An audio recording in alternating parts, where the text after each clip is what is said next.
Itay, may malaking bayawak akong nakita ron, oh. Mukhang nagbababad siya sa ilog. Ano, puntahan na po ba natin? Wag muna anak. Baka mamaya alaga na engkanto yan. Siguraduhin muna natin para hindi tayo mapahamak. Engkanto po? Mag-aalaga ng bayawak? Oo naman. Ngayong mag-alas 3 na ng hapon, sigurado na nagsisilabasan na sila. Halika, lumapit tayo ron at matyagan natin. Kapag walang kakaiba sa bayawak, aatakihin natin yan. Huwag lang kayong gumawa ng ingit, baka makatakas pa siya. Sige po, Tate Armando. Kuya Diego, wag raw po tayong mag-iingay ha. Tumahimik ka na. Sa ating dalawa, ikaw lang naman ang maingay ha. Sige na, Ige. Dito ka sa tabi ko.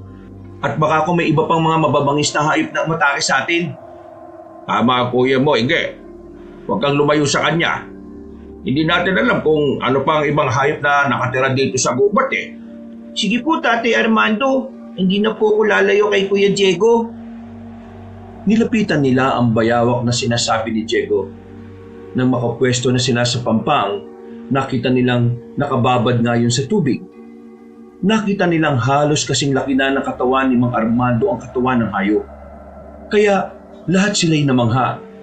Noon din, inihanda ni Mang Armando ang sibat niya at nang mapalingon sa kanila ang bayawak, buong lakas niya itong sinibat. Nagtilamsika na lang ang tubig sa ilog nang subukan pang tumakas ng nasabing hayop. Agad namang kinuha ni Mang Armando ang itak na hawak ni Diego na nilundagan yon upang patayin. Diego, halika! Tulungan mo akong buhatin ang bayawak na ito. Siguradong mapupuno na natin ang kawali natin. Sige po, Tay. Hintayin niyo po ako diyan. Ige, ikaw na muna magdala ng sibat at titak ha. Mabigat din kasi ang bayawak na yan. Sigurado na mahirapan kami kung kami pa ni Tatay ang magdadala ng itak at sibat namin. Sige kuya, ako nang bahala sa mga yan. Iabot mo na lang sa akin dito at nang hindi na ako makalusong sa tubig. O sige, o ito na oh. Salamat Ige ha. Walang anuman Kuya Diego. Ano Diego, handa ka na ba? Buhatin na natin ang bayawak na ito at nang makauwi na tayo. Siguradong hinihintay na tayo ng nanay niya. Opo Tay, nakahanda na po ako. Ay sige, 1, 2, 3. Tara, buhatin na natin Diego. Yeah! Nang mabuhat na nila, naglakad na silang tatlo pauwi sa kanilang bahay. Habang palabas sa gubat, naging panay ang paglingon ni Ige sa paligid. Napansin yun ni Diego, kaya pinaalalahanan niya ang nakababatang kapatid niyang huwag magtuturo ng kung ano-ano sa loob ng gubat. Napatango naman ang binatilyo at binabuti na nitong mauna sa paglalakad. Pagdating nila sa bahay nila, Abat, napakalaki naman ang bayawak na yan, Armando. Sigurado ba kayong hindi yan alaga ng mga engkanto? Mamaya baka kung ano pa yung mangyari sa atin kapag kinain natin yan Huwag kang mangamba, Loleng. Minatsyagan namin ito mabuti bago kunin. Kung alaga siya ng engkanto, sana nawala siya nung makita niya kami. Pero hindi. Ang ibig sabihin lang nun, gusto rin niyang mahuli namin siya. Sa katunayan nga po, may nakita kong talangka na kinakain yan Kaya sigurado po ako na hindi po alaga ng engkanto ang bayawak na yan, Inay. Ay, mabuti naman kung ganon. Wala, sige. Kukunin ko na muna yung malaking kawali at doon na natin lutuin ang karne ng bayawak na yan. Ay, sige, Loleng. Kakatayin ko na muna ito at nang mahugasan ko na rin. Tulungan ko na po kayo, Itay. Gutom na rin naman ako Gusto kong kumain mamaya kapag naluto na yan. Ay, sige, anak. O ikaw, Ige. Pumasok ka na lang sa bahay at magpahinga ha. Kami na ng kuya mong bahala rito. Sige po, Itay. Pagod din naman po ako Tawagin niyo na lang po ako kung kailangan niyo na po ng tulong ko Ay, sige, anak.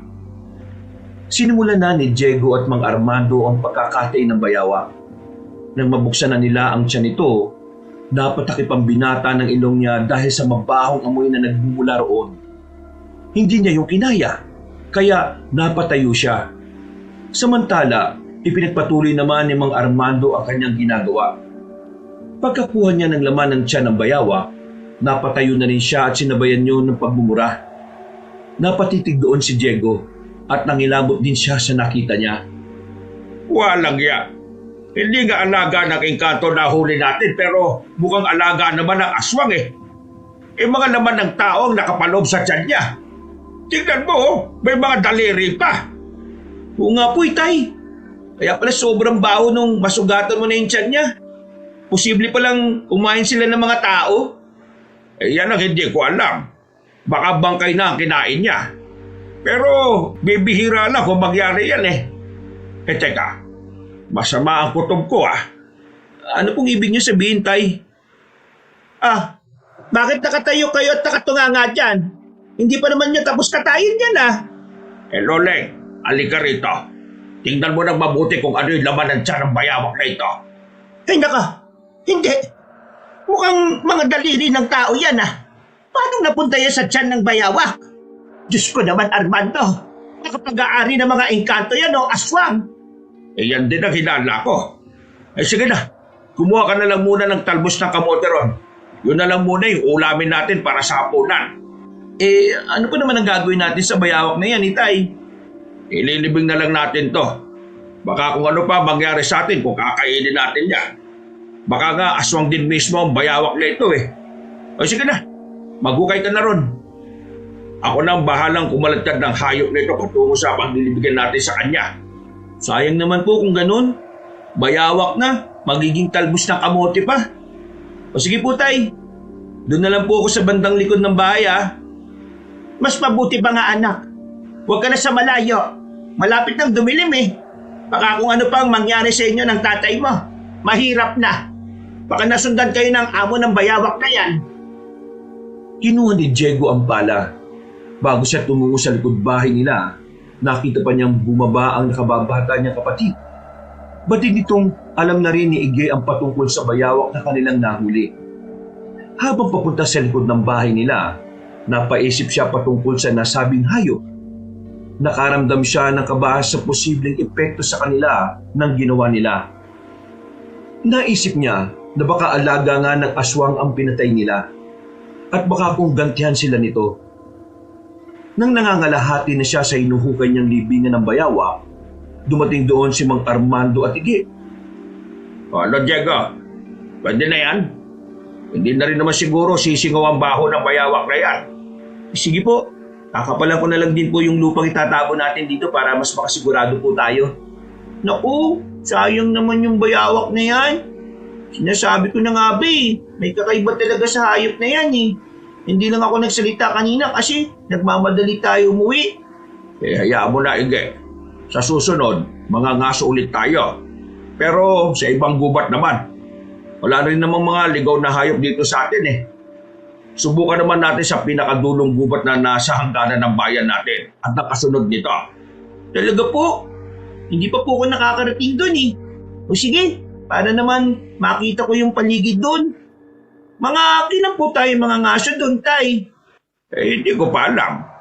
Pero kung aayon sa atin ang panahon, susubukan natin sa susunod na linggo.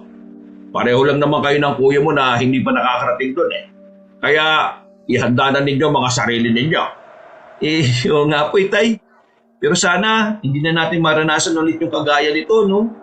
Baka sa susunod, mas matindi pa dito yung mahuli natin Napatawa na lang si Mang Armando dahil sa sinabi ni Diego. Noon din pinagtulungan nilang ihulog sa hukay ang patay na katawan ng bayawak. Agad din nilang tinabunan ng lupa yon. Pagkatapos, sabay silang umuwi sa kanilang bahay. Dahil hindi natuloy ang pagkakatay nila ng bayawak, talbos na lang ng kamote ang inulam nila. Bago tuluyang dumilim ang paligid, nakapagapunan na rin silang apat. Nang nagpapantok na sila, hindi nila naiwasang magkwentuhan patungkol sa iba't ibang bagay. Alam niyo, nung kabataan ko, minsan na rin ako nakasagupan ng ganong uri ng bayawak. Sa pagkakaalam ko, kung hindi sila mga alaga ng muwa, siguradong alaga sila ng mga aswang. May naikwento na rin dati sa akin ng lola ko. Ayon sa kanya, ang aswang daw na yan ay tinatawag nilang kabakungan. Isang sinaunang aswang daw na kayang kumontrol ng ibang nilalang. Kayang kumontrol? Ay teka, hindi kaya alaga niya ang bayawak na napatay natin? Baka nga po, Itay. Teka, kung alaga niyo yung bayawak na yan, baka po nasa panganib na tayo. Naku, natatakot po ako, Itay, Inay. Wala namang masamang mangyayari sa inyo ng kuya mo. Nandito kami para protektahan kayo kahit ano pa man ang mangyari. Paano po kung gaganti siya sa atin? Kapag nangyari yan, wala tayong magagawa kung hindi ang harapin siya. Diego, alam kong mula pagkabata mo sinanay na kita. Ikaw ang mas maaasahan ko kapag nangyari ang sinasabi mo. Huwag mo sanang pabayaan ang kapatid mo kung sakali. Opo, Itay. Ako pong bahala sa kanya. Kayong tatlo. Puro na negatibo yung pinag-uusapan ninyo Mas mabuti siguro kung kalibutan na nyo yan at matulog na kayo. Sige kayo, hindi agad kayo lalaki niyan kapag kulang kayo sa tulog. Dahil sa sinabi ni Aling Loleng, nagpasya silang lahat na matulog na. Nasa kalagitnaan na sila ng pagtulog nila nang maalimpungatan si Diego. May narinig siyang mga alulong ng aso. Alam niyang may kung anong nangyayari sa paligid niya. Kaya nagmatsyag siya. Makalipas ang ilang sandali, may naulinigan siyang kaluskos sa bandang likuran ng bahay nila. Bumangon siya. At sa hindi niya inaasahan, nasagi niya ang braso ni Igit. Napabalikwas ang binatilyo at agad na nag-usisa sa kapatid niya kung ano ang gagawin nito. Huwag ka maingay, baka magising si nanay at tatay. Mapapagalitan tayo. Sige kuya, hindi ako mag-iingay. Basta, sasamo mo ko sa paglabas ng bahay natin Huwag na. Delikado Isa pa, mabilis lang naman ako. Sige ka, susumbong kita bukas kapag hindi mo ko sinama. Siya. Sige na. Basta, huwag ka maingay Huwag mo sasabihin ka na tatay na lumabas tayo. Ako malalagot pag nagkataon. Alam mo naman yun, di ba? Oo kuya, hindi ako magsasalita. Bilisan lang natin baka magising kasi sila Oo na, sige na. Tayo na't alamin natin kung ano yung ingay na narinig ko. Mukhang nanggagaling yun sa pinaglibingan natin ng bayawak Teka, kung ano, yung mga naririnig din akong kaluskos. Parang doon nga nanggagaling yun, kuya. Naging maingat sila sa paglabas sa kanilang bahay. Nang nasa labas na sila, tumungo sila sa bandang likuran. Marahan silang naglakad hanggang sa pareho silang natigilan dahil sa ingay na kanilang narinig. Sinipat nilang maigi ang bahagi kung saan nakalibing ang bayawak at nagkatitigan na lang silang magkapatid nang makita nila ang mga may itim na nilalang na kinakaladkad palayo ang hayop na inilibing doon. Ano kaya yung mga nilalang na yun? Bakit ang itim nila? Parang puno ng mga balahibo Ewan ko ba, kuya? Teka, hindi ba yun yung tinatawag nilang aswang? Kuya, natatakot ako. Baka makita nila tayo rito. Nakatalikod naman sila Sinabi na kasi kitang huwag ka nang sumama. Yan tuloy, natakot ka. Huwag mo na intindihin yung mga yon. Sige na, pumasok na tayo. Ewan ko ba? Parang bigla ako natakot Siguro, hindi na ako sanay na lumabas kapag madilim na ang paligid, kuya. Sige na. Bukas na lang natin hanapin kung saan nila dinala yung katawan ng patay na bayawak. Yun kung makikita pa natin. Sige, sabihin na lang din natin kay tatay yung nakita natin para naman masamahan niya tayong maghanap ng patay na katawan ng hayop na inilibing natin. Huwag na, Ige. Baka kung pagalitan pa tayo Tayo na lang ang maghanap bukas kung may oras tayo. Ikaw ang bahala, kuya. Kung yan ang gusto mo, wala akong magagawa. Bumalik ang magkapatid sa loob ng bahay nila at natulog ulit. Kinabukasan, narinig nilang sumigaw ang tatay nila sa likod bahay nila. Agad na naisip ni Diego kung ano ang dahilan nun. Kaya bumaba sila para puntahan si Mang Armando. Dahil nagtataka ang kanilang ama, minabuti na ni Diego na ipagtapat ang nasaksihan nila. Sa kabutihang palad, hindi naman sila pinagalitan ng tatay nila. Sa halip, pinayuhan lang na huwag nang uulitin ang paglabas ng bahay kapag malalim na ang gabi. Hindi na sana kayo lumabas kagabi. Hindi nyo alam kung ano ang posibleng nilalang na makasagupa ninyo. Ay, naku kayo talaga Itay, ano po kayo yung nakita namin kumuha sa bayawak? Itim po ang buong katawan nila eh. Hindi lang namin talaga alam kung dahil ba yun sa balahibo o yun talaga ang kulay nila. Kung hindi ako nagkakamali, aswang ang mga yon. Hindi ba, Armando? Oo, siguradong aswang yon. Pero malakas ang kutumpo na may nag-utos sa kanila para kunin yung katawan ng bayawak na yon. Diyos mio, paano kung balikan nila tayo? Baka kung ano pa mangyari sa atin dito. Armando, kailangan siguro natin lumipat ang matitirhan. Ano sa palagay mo? Wag. Walang lilipat. Poprotektahan ko kayo. Isa pa, mag-aalangan din naman ng mga aswang na yon na bumalik dito. Siguro ang misyon lang nila rito ay kunin yung bayawak na inilibing natin. Paano po kung bumalik pa sila, Tay? Anong gagawin natin? Wala akong magagawa kung hindi ang labanan sila. Pero bago ang lahat, sisiguraduhin ko muna ang kaligtasan yung tatlo. Kung ako sa iyo, Armando, umuwi na kaya muna tayo sa baryo ninyo. Mas ligtas doon kaysa rito eh. Hindi dapat tayo makampante, lalo na may mga anak tayo. Ay siya, sige. Sa susunod na linggo na lang. May mga kailangan pa kasi akong asikasuhin dito eh. Sa kabutihang palad, makaraan ng ilang araw, hindi na bumalik ang mga aswang. Tinabunan na lang ulit nila ng lupa ang hukay at binabuting patungan na rin ng malaking bato. Magmula ng araw na yon, sa hindi malamang dahilan ni na Diego at Ige, hindi sila makatulog na maayos. Nagigising sila tuwing hating gabi dahil sa mga pagtawag sa kanilang pangalan. Subalit, kapag sinusubukan nilang dungawin sa bintana, wala naman silang nakikitang tao na posibleng tumawag sa kanila. Nang lumaon, napagtanto nilang hindi mula sa labas ng bahay nila ang pagtawag, kung hindi mismo sa loob ng kanilang isipan.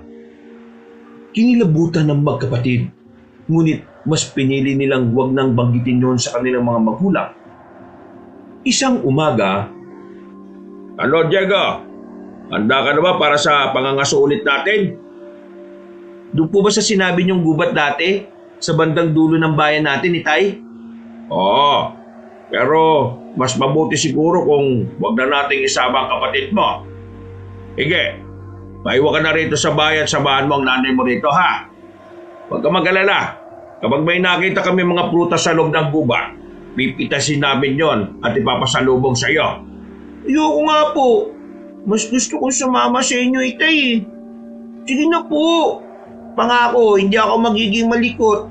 Hindi na rin ako mag-iingay. Minsan lang din naman tayo mga aso ah. At hindi pa po ako nakakapunta rin sa gubat na plano niyong puntahan. Itay, sama na po natin si Ige. Basta Ige ha, huwag kang lalayo sa tabi ko ha. Hindi pamilyar sa atin ang gubat na yon. Baka kung mawala tayo, hindi na natin matanda ng palabas sa gubat. O sige na, isasama na natin siya. Pero Ige, sundin mo ang kuya mo ha. Huwag din kayong lalayo sa akin. Hindi ko rin naman ganong kabisado yung gubat na yun eh. Sige po, Tay. Ito ang baon ninyo. Tubig yan sa kapagkain. Ito rin ang bipo na pamuna sa pawis ninyo. Ay nako, kayong dalawa oh. Mag-ingat kayo ron ha. Armando, huwag mong pababayaan ng mga anak mo. Sige Loleng, ako bahala sa kanila. Paano, sige na. Aalis na kami at baka may makauna pa sa amin doon. Ipanalangin mo na lang na sana may mahuli kami. O siya, sige na. Ay, kayong dalawa, huwag kayong maging pasaway sa tatay ninyo. Kung hindi, papaluin ko kayo mamaya pag uwi niyo. Napatango na lang ang magkapatid dahil sa sinabi ng kanilang nanay. Nagpaalam na silang aalis. Hawak noon ni Diego at Ige ang itak nila. Samantalang may dala namang sibat si Mang Armando. Dahil medyo malayo-layo pa ang gubat na kanilang pupuntahan, binilisan nilang tatlo ang paglalakad nila. Hindi na nila alam kung ilang oras ang iginugol nila, pero medyo tirik na ang araw nang makarating sila sa labas ng gubat. Upang may lakas sa pangangaso, nagpasya na munang tatlo na kumain ng pananghalian. Naghanap sila ng mapupwestuhan at nang makahanap na'y sinimulan na nila ang pagkain. Teka, May naririnig ba kayong kaluskos sa banda ron? Mukhang may kung anong hayop na nandito ah. Sige na, bilisan natin ang pagkain. Pagkatapos aalamin natin kung ano yon. Paano po kung bayawak? Hindi naman po siguro mauulit yung naging karanasan natin nung nakaraan, ano? Ay, ano ka ba na baligi? Huwag ka nga mag-isip ng ganyan. Malayo ang gubat nito sa mismong gubat kung saan tayo nangaso dati. Tama sa ito, Ige. Ang isipin mo ay kung paano tayo makakahuli ng bayawak dito. O kung ano mang ligaw na hayop na may uulam natin. Sige na nga lang, oo na. Hindi na ako mag-iisip ng hindi maganda. Teka, mukhang may kumakaluskus malapit sa kawayanan ah. Teka, dito na lang muna kayo. Ako na titingin kung ano ang nandyan. Hintayin nyo ang senyas ko ha, bago kayo lumapit. Sige po, Tay. Patuloy ang pagkaluskos na naririnig nila. Nang makalis na si Mang Armando, sinundan na lang nila siya ng tingin. Makaraan ng ilang sandali, nakita nilang napasenyas ang tatay nila. Dahil dito, marahan silang lumapit kay Mang Armando. Pagdating nila sa kinaroroonan ng kanilang ama, sinilip nila ang bahaging pinagmumula ng kaluskos. Sakto naman pagkalapit nila roon, tumigil sa paggalaw ang hayop na binabantayan ng tatay nila. Itay, hindi po ba bayawak yun ng aswang? Oh, bakit ko naman nasabi yan? Huwag mong sabihin na dahil magkasinlaki sila ng bayawak na nahuli natin dati. Ay nako, Ige. Malabo naman siguro yung iniisip mo. Malayo ang gubat na yun dito. At imposible naman kung sasabihin natin na lumipat dito yung mga bayawak, di ba? Tama ka, Diego. O siya, magbantay kayong dalawa rito. Iikot ako ron at doon ko siya sisibatin. Kung gagapang patungo rito yung bayawak, harangan nyo. Gamitin nyo yung itak ninyo, ha? Sige po, Tay. Kami po bahala rito. Mag-ingat po kayo, ha? Ay sige, iikutan ko na yan, ha? Kumanda kayong dalawa. Nang makalis na sa tabi nila si Mang Armando, hinugot nilang dalawa ang hawak nilang itak at itinuon ng pansin sa may kalakihang bayawak. Nung nasa kabilang bahagi na ang tatay nila, nakita nila kung paano siya bumelo para sibatin ng gumagapang na hayop. Agad na nagwala ang bayawak. Inisip ni Diego na mamamatay na yon. Pero namangha siya nang makita ang mabilis na paggapang ng hayop patungo sa direksyon nila. Nang makalapit ang bayawak, tatagay na sana yon ni Diego. Pero bigla siyang hinambalos ng buntot nito. Naparay siya at nabitiwan niya ang kanyang itak. Napatakbo naman palapit sa kanila si Mang Armando. Oh, ano anak? Ayos ka lang ba? Walang yung bayawak yun ah. Tinangay pa pati si Bat ko. Dito lang kayo. Hahabulin ko yung hayop na yon. Ayos lang po ako, Itay. Sige po, tutulong po kami sa inyo. Kailangan mahuli natin yun para hindi sayang yung pagpunta natin dito. O siya, sige. Sige, sumama ka sa kuya mo. Huwag kang hihiwalay sa kanya ha. Opo, Itay. Sayang. Kung naging malisi lang sana ako, hindi na nakawala yung bayawak na yun. Hayaan mo na. Ako nga hindi ko inakala na ganun pala katindi yung buntot nun. Kung alam ko lang, yun ang inuna kong tagain eh. Ay siya, sige na. Habulin na natin yung bayawak. Hindi na makakalayo yun dito. Natamaan na siya ng sibat sa ulo eh. Hindi na yan magtatagal. Naghiwalay sila ng direksyon. Tumungo sa bandang timog si Mang Armando. Samantalang ang magkapatid naman ay tumakbo papuntang Hilaga. Habang tumatakbo, tinalasan ni Diego ang pakiramdam niya. Malakas ang kutob niyang mahuhuli nila ang bayawak na iyon at makukuha rin ang sibat ng tatay Armando niya. Habang tumatakbo, nasa likuran naman niya si Igay na humahabol din sa kanya. Kuya, magpahinga na muna tayo. Napapagod na ako eh. Oo, sige. Pero saglit lang ha. Baka makalayo tayo kay tatay at hindi natin siya makatagpo. Mahirap na. Hindi ko alam kung saan banda yung palabas ng gubat na to eh. Nasa na ba yung bayawak na yun? Bakit hindi pa rin natin siya nakikita? Hindi ko rin alam. Pero madali naman natin makikita yun eh. Nakatarak pa sa katawan nun yung sibat ni tatay, hindi ba? Ay, oo nga kuya. Sigurado, mahirapan yun sa pagtakas. Baka nga nahuli na siya ni Tatay Armando eh. Ay nako, tara na nga. Baka nga nahuli na yun ni tatay. Hanapin na lang natin siya para makauwi na rin tayo. Pagkatapos ng maiksing pagpapahinga nila, nagpatuloy silang magkapatid. Hinanap nila kung saan na nagpunta si Mang Armando. Magka-alas 5 na yon, kaya pareho silang nabahala. Hindi na rin naitago ni Iggy ang takot niya kay Diego nang mapansin niyang naging pabalik-balik na sila sa dinaraanan nila. Ganun pa man, sa halip na sumuko, ipinagpatuloy nila ang paglalakad nila habang tinatawag na malakas ang pangalan ni Mang Armando. Kuya Iggy, mukhang pinaglalaruan tayo ng engkanto ah. Anong gagawin natin? Baka kung hindi na natin makita si tatay at tuluyan na tayong maligaw. Sige, subukan natin maghanap ng posibleng daan. Yung hindi tayo magpapabalik-balik, baka may mahanap din tayo eh. Teka, balik na rin pala natin yung mga damit natin, Iggy.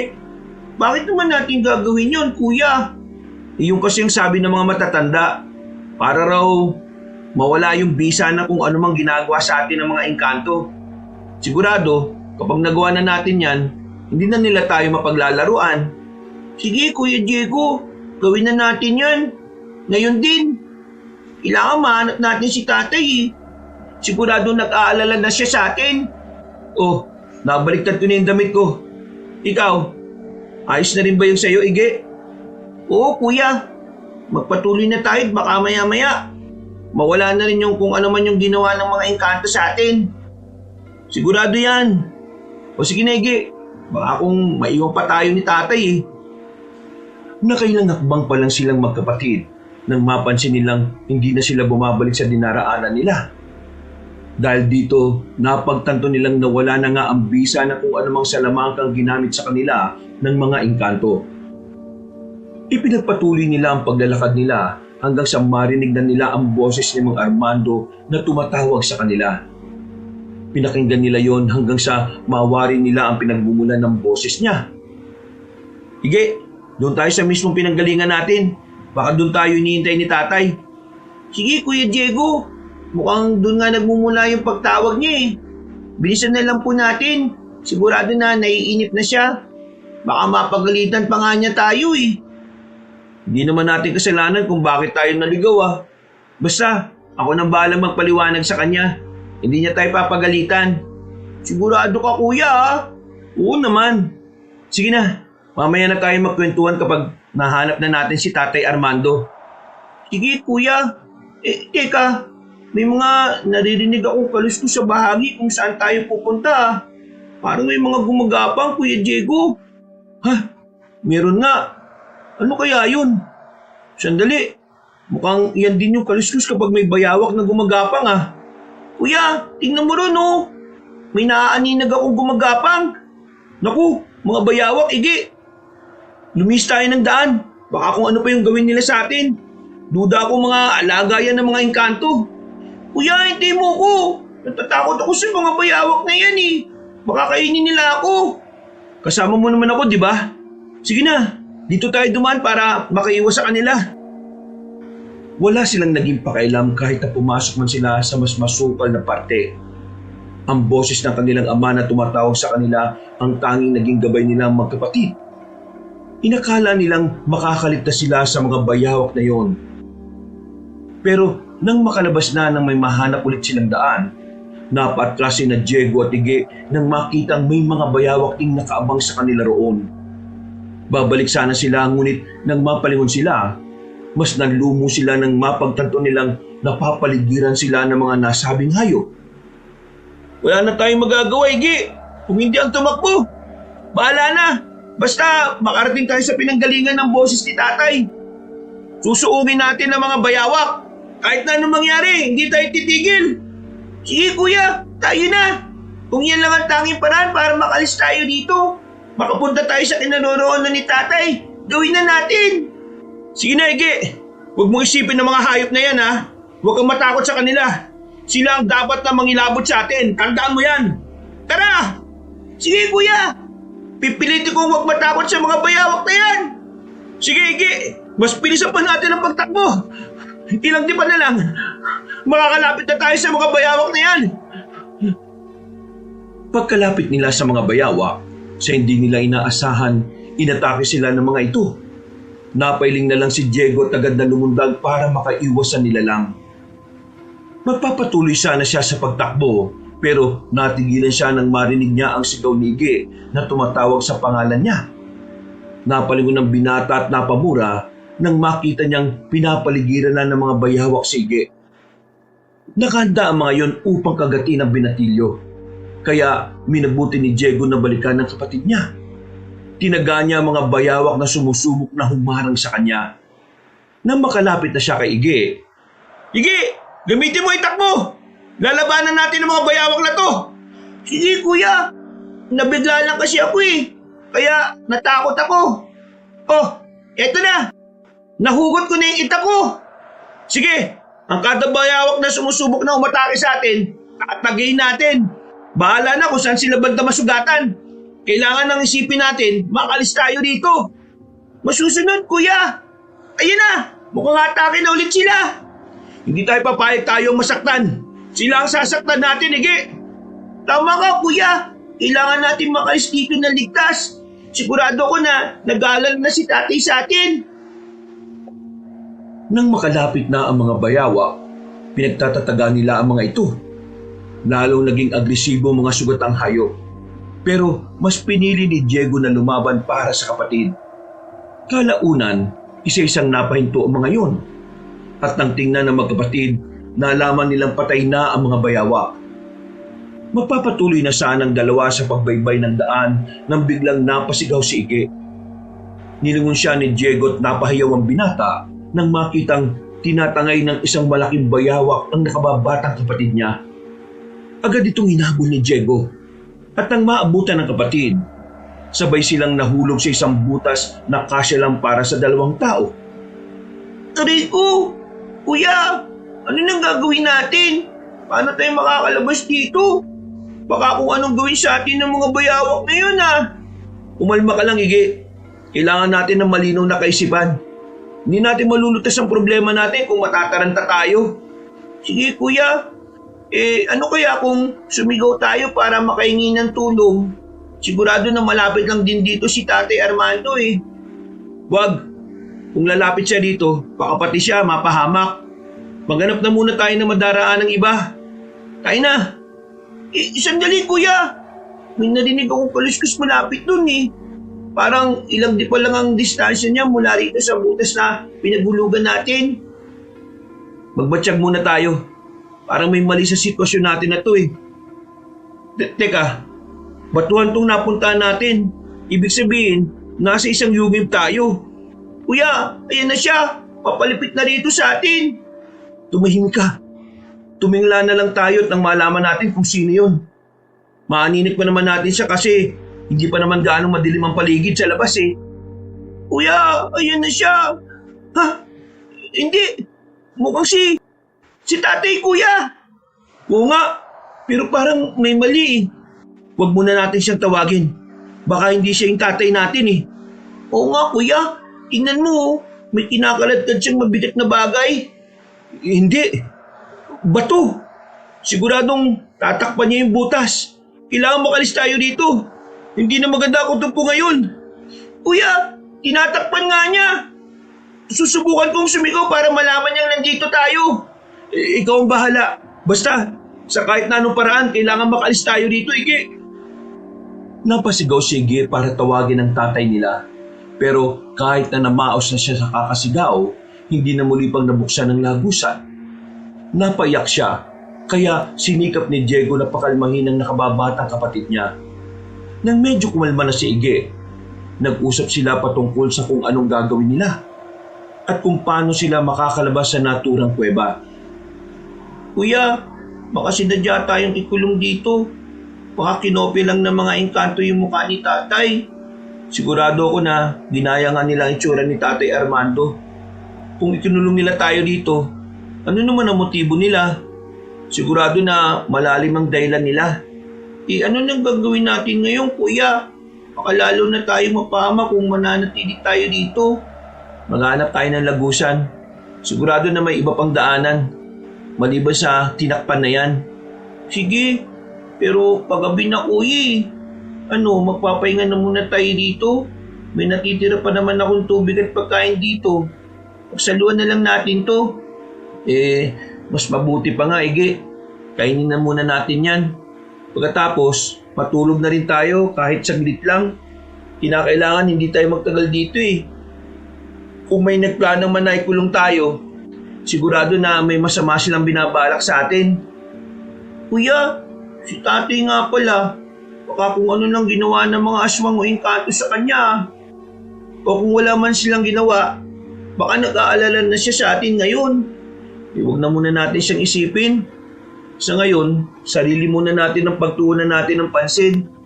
Kung paano tayo makakaalis dito at kung paano tayo makakauwi ng ligtas. Napatago ang nakababatang kapatid ni Diego sa kanya. Noon din, pinagsaluhan nila ang pagkain natitira ni Ige. Nasa kalagitnaan sila ng pagkain nang may marinig silang kaluskos.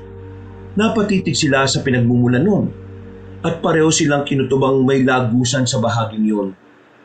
Nang matapos na sila sa pagkain, nagpasya silang dalawa na hanapin ang pinagmumulan ng ingay na narinig nila. Dahil madilim ang loob ng kuweba, nangapa silang dalawa. Kalaunan, sumuko sila sa paghahanap at pinili nilang magpahinga na lamang. Kinakailangan mahanap natin ng lagusan. Yun lang ang pag-asa natin makalabas dito. Sigurado ko na ang lagusang yun ang magiging tulay para makauwi tayo. Paano naman kung may mas matinding panganib ang nakabang pala sa atin doon, kuya? Baka nga sa labas nito nakatira yung nagpulong sa atin eh. Hindi natin malalaman kung di natin titingnan. Kung kinakailangan sumugal tayo para makauwi, gagawin natin. Natatakot ako, Kuya Diego eh. Baka kung ano mangyari sa atin kapag umalis tayo dito. Mas masama ang kahihinatnan natin kung mananatili tayo rito. Hindi natin alam kung ano mga nilalang na lumalabas at pumapasok sa kuwebang ito eh. Paano po kung mga aswang pa lang nakatira sa labas ng kuweba? Ano nang gagawin natin? Alam kong wala pa tayong karanasan sa mga nilalang na yan, pero kung masusukol nila tayo, wala tayong mapagpipilian, lalaban tayo. Kaya ikaw, huwag mong isipin ng takot mo. Kaligtasan natin ang isa-isip mo. Sige, Kuya Diego. Sisikapin ko pong huwag na matakot para makauwi tayo ng ligtas. Mabuti naman kung ganun. Huwag kang panghinaan ng loob, no? Makakalis tayo dito at makakauwi tayo ng... Ha? Natigilan sa pagsasalita si Diego nang sa hindi nila inaasahan, may nakasisilaw na liwanag na lumitaw sa harapan nilang dalawa. Napanganga sila nang makita nila ang isang lalaking may hawak na sibat at puno ng marka ang buong katawan. Nakaramdam sila ng matinding takot. Dahil mabangis ang itsura nito at animoy gusto silang patayin, takot na takot sila. Sino ka? Paano ka nakapunta rito? Anong kailangan mo sa amin? Huwag mo kami sasaktan, maawa ka. Naulog po kami dito at nakulong. Ako si Buyong Dumaraog. Isa akong diwatang sinasamba ng mga mandirigmang babaylan, mga tagatugis ng aswang. Ako ang tuwang nila sa pakikipaglaban sa mga nilalang na naging sugo ng Diyos ng idadalmon. Kung ganun po, wala kayong balak na saktan kami. Natatakot po kami. Ikinulong nila kami dito. Hinarang kami ng mga naglalaki ang bayawak. Tapos, kinaladkad niya ako. Hinabol po ang kapatid ko eh, kaya nahulog kami dito. Tapos po, may lalaki nagsara po ng lagusan gamit ang malapad na bato. Bayawak? Iisa lang ang alam kong may kontrol sa mga bayawak. Ang isang aswang na tinatawag nilang kabakungan. Teka, nabanggit na rin ni nanay dati yan ah. Ano po ba yan? Sino siya? Ang kabakungan ang kaisa-isang aswang na nagmumula sa lahi ng mga aswang na harimudon at muwa. May sabayawak ang totoong anyo nila, pero kaya nilang mag-anyo na kagaya ng karaniwang aswang. May kakayahan silang kontrolin ang tao. Kinukuha nila ang balat niya at ginagawang katulad ng manika o puppet. Ano naman po ang koneksyon nila sa mga bayawak? Kinokontrol nila ito at ginagawang alaga. pinapakain ng mga karne ng tao. Nagagawa nilang utusan ng mga alaga niya para pumatay at maghatid sa kanya ng pagkain. Bakit po kaya niya kami kinulong dito? Hindi ako sigurado, pero sa nakikita ko, naging interesado siyang maging pagkain kayo. Naamoy niya ang dugo ninyo at alam niyang nanggaling kayo sa lahi ni Labing Isugon, ang pinakaunang baylan na naging manunugis ng aswang na kabakuhan. Teka, kung totoo man yan sinasabi niyo, paano mo naman yan nalaman? Oo nga po, siguro kasabwat ka niya, no? Nagkakamali kayo. Nandito ako para tulungan kayo. Ako ang diwatang gabay ni Labing Isugon at hindi ko po pwedeng babayaan ang mga kalahi niya. Kung ganon, tulungan niyo kami makalabas dito. Hinahanap na kami ni tatay at nanay eh. Sigurado na nag-aalala na sila sa amin. Hindi sumagot ang diwatang si Buyong Dumaraog. Humakbang siya palapit sa magkapatid at tinawakan sila sa kanilang mga ulo. Habang ginagawa yun ng diwata, naramdaman ni Diego ang kakaibang enerhiyang dumaloy sa kanyang katawan. Nang matapos yung gawin ni Buyong Dumaraog, hinubad niya ang dalawang anting-anting niya at ibinigay yon sa magkapatid. Isuot niyo ang pangil na yan. Poproteksyonan kayo niyan at magbibigay ng kakaibang liksi at lakas. Hindi rin kayo madaling tatablan ng kung anumang mahikang itim ng kabakugan. Ano po ito, Buyong Dumaraog? Bakit malalaki ang pangil na ito at kakaibang kulay? Oo nga po, parang nakakatakot naman ang tunay na nagmamay-ari nito. Yan ang pangil ng halimaw ng manalintan. Pinabasbasan ko na rin yan sa mga diwata at Diyos na naninirahan sa bundok ng Madyas. Sige na, isuot nyo yan. Maraming salamat, Buyong Dumaraog. Walang anuman. Sige na, kailangan ko na munang umalis. Huwag kayong mag-alala. Sa oras na kailangan na ninyo ako, darating ako. Sa ngayon, yan ang munang anting-anting ang may tutulong ko sa inyong magkapatid. Teka po, pwede po bang sumama na lang kami sa inyo sa pag-alis nyo dito? Baka mamaya, kung ano pa kasi yung gawin nila sa amin eh. Huwag kayong mag-alala. Ngayong nasa inyo na ang anting-anting ko, sigurado na mahihirapan ang mga bayawak at aswang na kalabanin kayo. Kapag nagpakita na ang kabukungan, ako na ang bahala sa kanya. Hindi ko rin pala kayo maisasama. Hindi nyo kakayaning dumaan sa lagusang dinaraanan ko. Kung ganun po, dito na lang po muna kami. Maghanap kami ng magandang pagkakataon para tumakas. Salamat po, Buyong Dumaraog. Napatango ang diwata sa kanila. Noon din, lumitaw ang liwanag at nilukob noon si Buyong Dumaraog. Sa isang pag-isap ng mga mata ni na Diego, naglaho ang nasabing nilalang. Nang mga panahon na yon, pareho silang nakaramdam ng antok. Napaisip silang baka dulot yun ng anting-anting na ipinagkaloob sa kanila. Kaya hindi na nila nagawang pigilan ng sarili nila. Hindi nila alam kung ilang oras o gabi silang nakatulog. Nagising na lang sina Diego at Ige dahil sa mga pag-angil na narinig nila sa hindi kalayuan. Napangiti pa sila nang mapagtanto nilang kahit madilim ang kuweba, nakakakita na sila roon. Ige, narinig mo yon? May mga ingay. Ibig sabihin, may lagusan sa bandaron. Halika, puntaan natin ang bahaging yun. Sige kuya, baka sakaling may madaanan tayo riyan. Teka, epekto kaya to ng ibinigay sa atin ng diwata? Siguro nga, mabuti kung ganun. Hindi tayo mahirapang makalis sa kuwebang to. Sige na, hanapin natin ang pinanggagalingan ng pag-angil na yun. Kuya, paano kung mga asong ang mga yan? Baka mga alagad yan ng kabakungan. Wala na akong pakialam. Hindi tayo dapat na matakot. May protection tayo. Wala tayong ibang mapagpipilian kung hindi ang lumaban sa mga nilalang na yan. Yan ang natatanging paraan para makatakas tayo sa kuwebang ito eh. Sige kuya, alam ko namang hindi mo naman ako pababayaan eh. Basta kahit na anong mangyari, walang iwanan ha. Oo naman. magkasama din tayong lalabas. Dahil masyado mataas ang butas kung saan sila nahulog, hindi na yung sinubukang abutin pa ni Diego. Noon din, naganap silang dalawa ng lagusan palabas ng nasabing kuweba. Ang mga ingay na narinig nila ang sinundan nilang gabay para matunto ng daanan.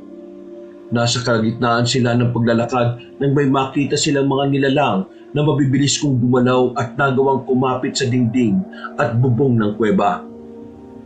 Kuya, tingnan mo yung isang nakakapit sa dingding ng kuweba. Ang balat niya ay parang sa bayawak at ang ulo niya katulad din sa bayawak. Kung ganun, malaki ang posibilidad na silang nakita natin mga bayawak. Baka nagiging mga anyong bayawak talaga sila kapag may araw at nagiging ganyan kapag gabi. Siguro nga. Teka, kung magpapatuloy tayo dyan, baka tambangan nila tayo. Marami sila, kuya. Baka yan na yung mga alaga ng kabakungan eh. Wala naman tayong ibang malulusutan, di ba? Ihanda mo na lang ang itak mo, Ige. Lalabanan natin sila para walang maging sagabal sa pagtakas natin. Pero, wala nang pero-pero. Nasa atin ang anting-anting ni Buyong Dumaraog. Hindi ba? Walang masamang mangyayari sa atin. Ang kailangan lang natin gawin, labanan sila sa abot na makakaya natin. Kung matatalo natin sila, malaya tayong makakalis dito. Paano naman yung mga aswang na kabakungan? Hahanapin tayo nun, kuya. Hayaan mo na. Ang importante, makatakas tayo. Hindi ba, sabi ni nanay, aalis din naman tayo sa baryo natin. Kaya sige na, maganda ka na. At dadaan tayo sa bahagi kung saan nagbabantay ang malabayawak ng mga aswang na yan. Hinugot nila ang itak nila at nagpatuloy sila sa paglalakad. Nang nakailang hakbang na ang magkapatid, lumundag ang isang malabayawak ng nilalang para suburin sila. Napakbang naman si Diego at siya na mismo ang umalaban sa nilalang. Maliksi ang galaw noon, pero nagagawang ilaga ng binata ang kada pag-atake nito. Nasa kalagitnaan na siya ng pakikipaglaban doon nang umatake rin sa kanila ang mahigit sa 10 aswang. Dahil dito, mas pinigihan ni Diego ang pakikipaglaban doon. Nang susunggaban sana sila ng nilalang, ginilitan niya ito at ibinalibag patungo sa iba niyang mga kasama. Napaangil naman ang mga yon at naghanda na sa pag-atake sa magkapatid. Ige, kakalabanin ko mga aswang na yan. Ikaw naman, maghanap ka ng pagkakataon para makalis dito. Hindi, kuya. Sinabi natin na walang iwanan, di ba? Tutulungan kita. Hindi na ako matatakot sa mga yan. Kakalabanin natin sila at uubusin. O sige, kapag nasugatan ko na at makakalapit na sa'yo, tagain mo hanggang sa mamatay. Gagamitin natin ang bertud na mula sa anting-anting ni Buyong Dumaraog. Hindi natin siya bibiguin. Sige, Kuya Diego. Nandiyan na sila. Mukhang sabay silang atake sa atin. Sige na, Ige. Mag-antabay ka sa likuran ko. Kaya ng sabi ko, tagain mo ang mga nilalang na makakaiwas sa itak ko. Masusunod, Kuya Diego. Sige, mga malabayawak na aswang. Sumugod kayo. Tingnan natin ang kakayahan nyo. Kung sinadya nyong daling kami rito, magbabayad kayo. Umatake sa kanila ang mga nilalang. Dahil dito, itinuon ni Diego ang buong pansin niya roon. Ang kada aswang na lumalapit sa kanya, tinataga niya sa liig at ibinabalibag patungo sa likuran niya. Narinig din niya ang paghiyaw ni Ige, kaya naisip niyang pinagtatataga niya ang mga aswang na yon. Nang kaunti na lang ang umaatake sa kanya, nilingon niya ang kapatid niya at napangiti siya nang makitang ginigilitan na sa liig ng binatilyo ang mga yon. Nang medyo kaunti na lang ang kalaban nila, humakbang si Diego para suburin ang mga yon. Sa hindi inaasahan, bigla siyang inatake ng nilalang sa likuran. Kaya tumilapon siya at tumamang likuran niya sa dingding ng kuweba. Tumakbo naman si Ige patungo sa kanya at tinulungan siya nitong makatayo.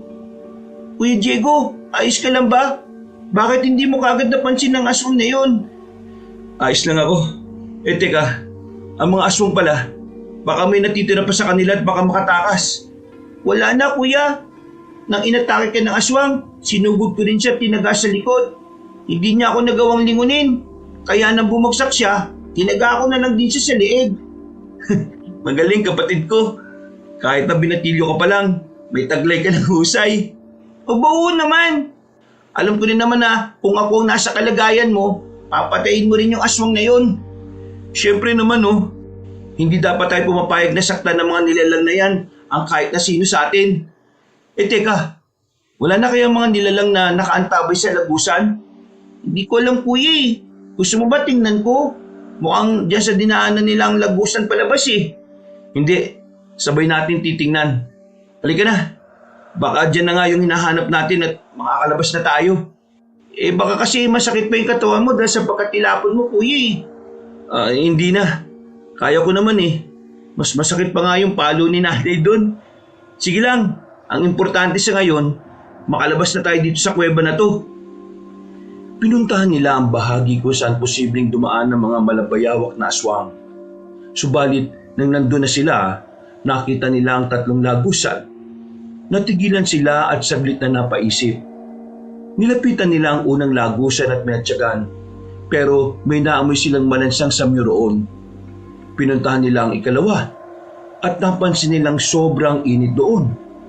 Dahil iba ang kutob nila sa dalawa, nagpasya ang magkapatid na pasukin nila ang 3 lagusan.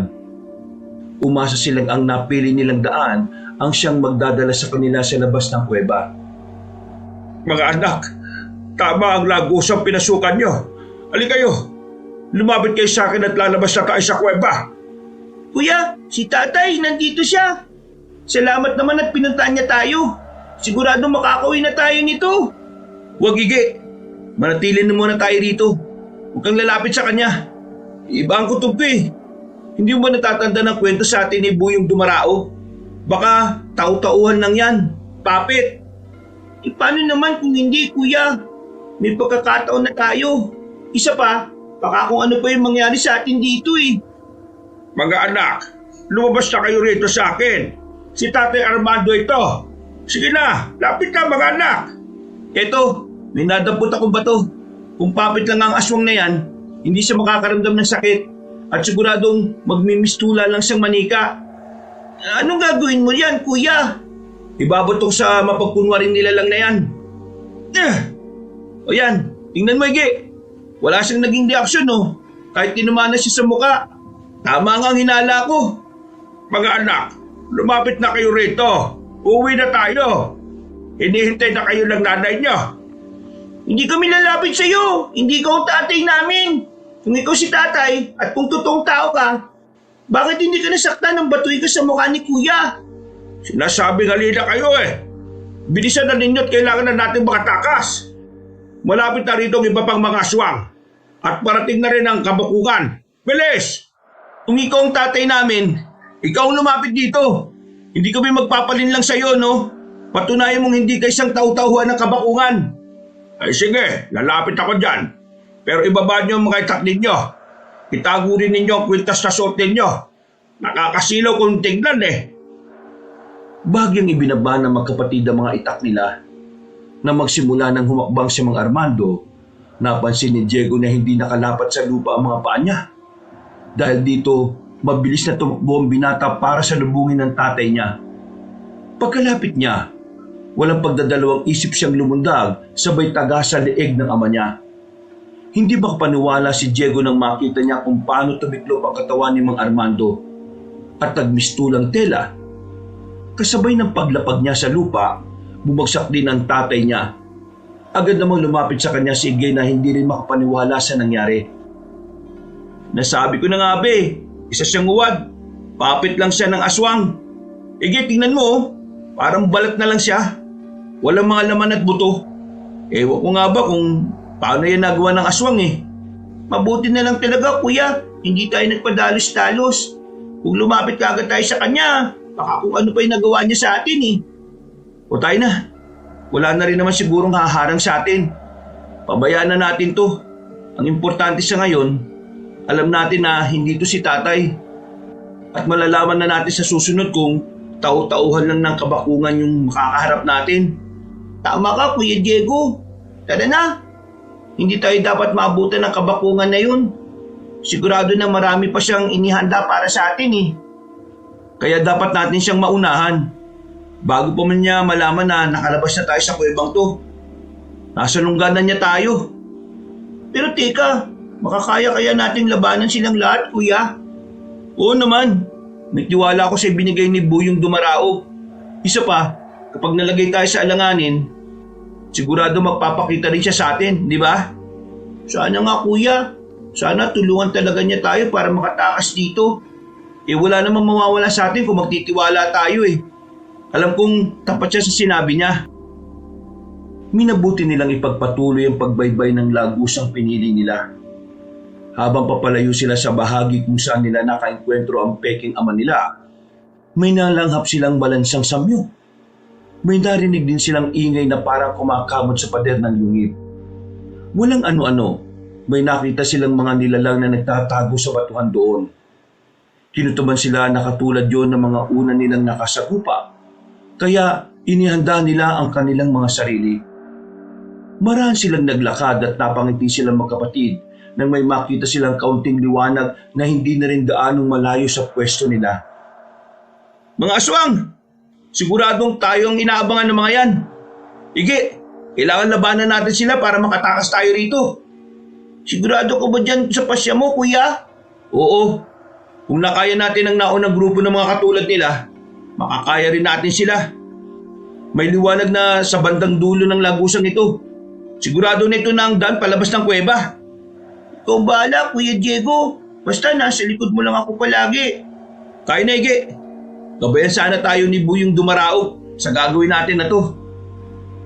Habang hawak ang kanilang itak, tumakbo sila patungo sa direksyon kung saan nila nakikita ang maliit na liwanag.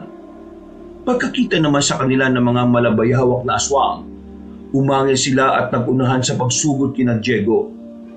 Nasa kalagitnaan na sila ng pakikipaglaban nila nang maramdaman nila ang pagyanig ng lupa. Nabahala na si Diego, kaya ginamit niya ang buong lakas niya para labanan ang mga nilalang. Walang ano-ano, nagulat siya nang mapasigaw si Ige. Nilingon niya ito at nang makita niyang pinagtutulungan sa pangin ng mga aswang ang kapatid niya, nilapitan niya ang mga yon at isa-isang pinagtatataga saka ibinalibag. Nang wala nang kumukuyog kay Ige, tinulungan siya ni Diego para makatayo. Ano, Ige? May mga sugat ka ba? Huwag ka mag-alala, kuya. Wala akong sugat. Mawalang yang yun ah. Kaya pala konti lang ang kumakalaban sa akin. Nakapuslit na pala ang iba para sugurin ka. Salamat at may bertod din ang kabalang anting-anting natin. Nagulat nga rin ako eh. Kinagat nila ako sa mga braso at binti ko kaya hindi ako nakapalag. Mabuti na lang talaga nandyan ka. Maraming salamat, Kuya Diego ah. Walang anuman, Ige. Ngayon, malaya na tayo makakalabas sa yungib. Sana naman, wala nang nakaantabay sa atin dyan. Ano, kaya mo ba? Oo naman, kuya. Mukhang ilang araw na tayong nasa loob ng kuwebang ito eh. Medyo nakakaramdam na rin ako ng gutom. Ako rin. Mabuti na lang at binigyan tayo ng mahiwagang kwintas na ito ni Buyong Dumaraog. Baka may bertod din to na hindi tayo madaling uhawin at gutumin. Siguro nga, kuya. Ano, handa ka na ba? Tayo na at nang alabas na tayo dito. Sige, Kuya Diego, tara na. Nakailang hakbang pa lang silang magkapatid nang biglang yumanig ng malakas ang lupa. Nagsibagsakan ng mga bato sa kuweba, kaya parehong nabahala ang magkapatid. Gamit ang kanilang liksi, iniwasan nila ang mga nahuhulog na bato hanggang sa makarating na sila sa tapat ng bukana ng kuweba. Lalabas na sana sila roon nang sa hindi inaasahan, may nahulog na malaking tipak ng bato at humarang yun sa lagusan. Babalik pa sana sila para maghanap ng iba pang madaraanan, pero bumagsak din doon ang malaking bato. Kuya, mas talo tayong nakulong dito. Ano nang gagawin natin? Kapag yumanig pa at nahulog ang mga bato sa pwesto natin, siguradong durog tayong dalawa eh. Kaya nga, kailangan makahanap tayo ng paraan para makalis dito. Ano kaya kung subukan natin itulak ang batong nakatakip na yan? Paano naman natin gagawin yan, kuya? Wala tayong gaanong espasyo. Teka, kung durugin kaya natin, makakaya kaya? Hindi natin malalaman yan kung hindi natin susubukan. O sige, Ige, halika't subukan natin durugin ang bato gamit ang mga kamao natin. Alam kong may bertud tayo ng kakaibang lakas mula kay Buyong Dumaraog, kaya magagawa natin yan.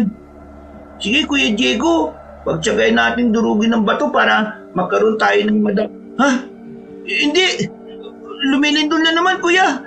Baka kung magsilaglagan ng mga bato dito sa atin. Delikadong sitwasyon natin. Oo nga, sige na. Bilisan natin ang pagsuntok sa bato. Umasa na lang tayo na makakaya nating durugin yan. Sana nga kuya. Ayun na, nagsisilaglagan na ang mga bato kuya. Huwag mo intindihin yan. Ituon mo, pansin mo sa batong ito. Sige, suntukin natin ang walang tigil ng batong ito. Namangha sila pareho nang makita nilang nagkaroon yun ng mga bitak. Nasa kalagitnaan na sila ng ginagawa nila nang sa hindi nila inaasahan, may malakas na puwersang tumama sa kanila. Nagmula yun sa likuran ng malaking bato. At dahil sa lakas nun, tumilapon ang magkapatid. Napatitig sila sa harang ng lagusan at namulagat ang mga mata nila nang makita nila ang tatlong lalaking nakatayo. Lahat sila ay kamukha ni Mang Armando. Alam nilang papit lang yon ng kabakungan. Kaya inihanda nila ang sarili nila. Ano? Magmumukmuk lang ba kayo riyan? Bukas na ang lagusan ng kuweba. Upuwi na tayo. Hinahanap na kayo lang nanay ninyo. Tama na! Huwag na ninyo kami paglaruan. Alam namin na wala sa kahit isa sa inyo ang totoong ama namin. Mga balat lang kayo na binigyang buhay at nagkukunwa rin si tatay. Ige, bunso. Halika kay tatay. Upuwi na tayo. Hindi. Kung kanina maniniwala pa sana ako dahil isa lang ang nagpapakilalang tatay. Ngayon, hindi na. Tatlo kayo mga tau-tauhan ng aswang at hindi nyo may pagkakailayan. Tama, sige. Ngayon, mamili na lang kayong tatlo.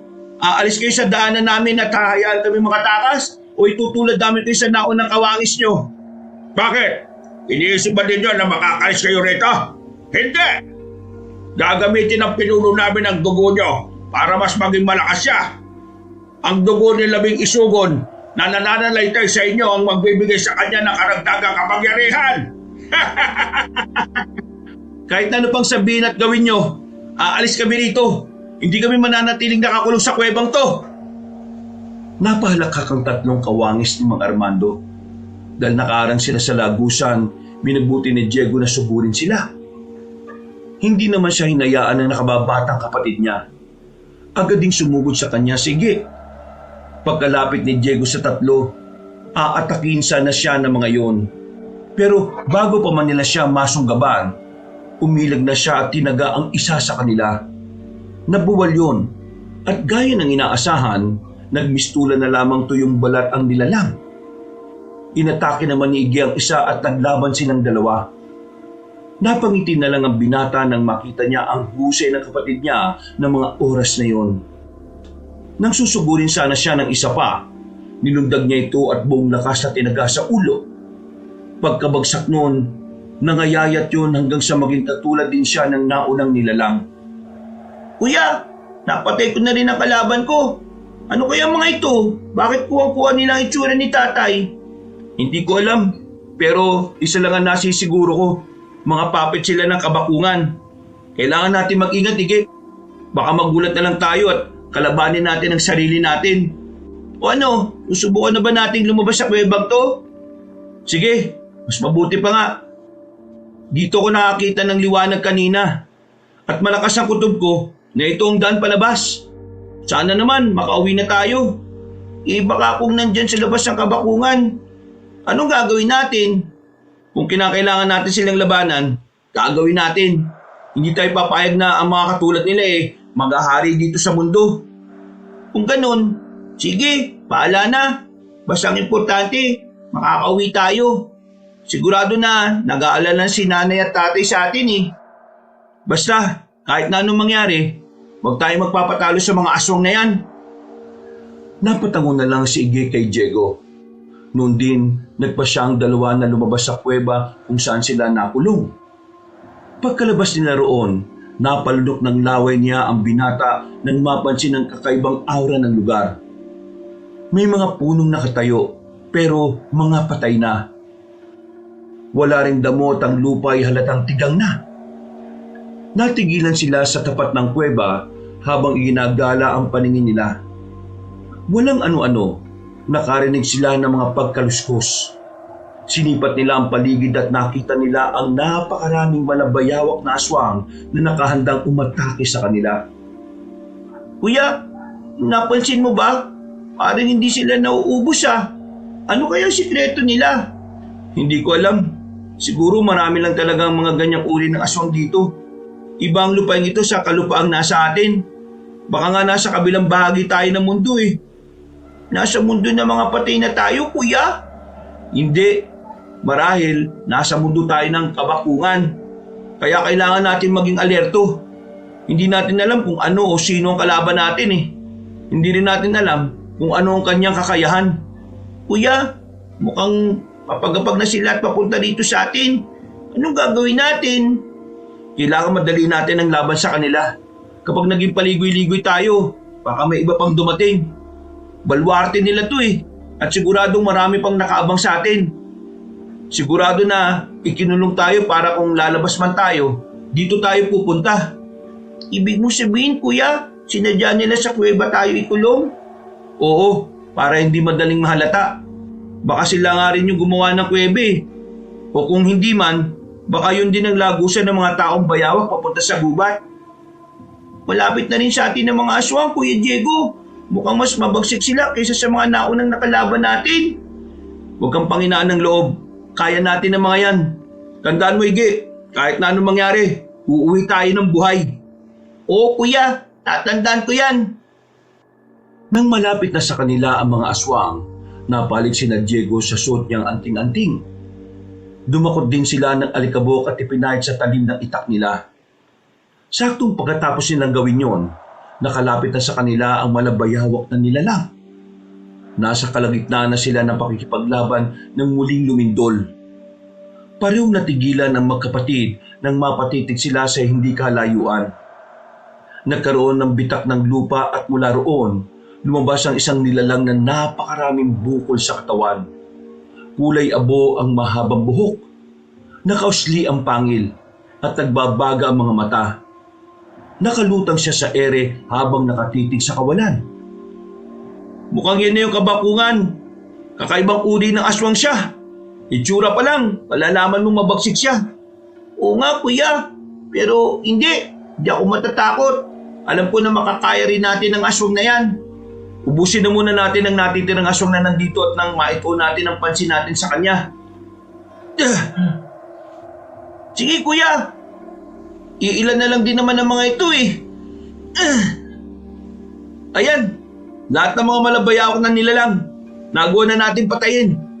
Malaki ang naitulong ng anting-anting na bigay ni Buyong Dumaraob. Naging madali sa atin ang talunin ng mga ito. Oo nga, kuya. Sana pati ang aswang na yan, matalo natin. Mukhang kagigising lang niya eh. Tingnan mo, kuya oh. Parang wala pa siya sa sarili niya. Halika, dahan-dahan tayong lumapit sa kanya. Kapag may pagkakataon, susugurin natin siya. Pero kailangan natin maging maingat.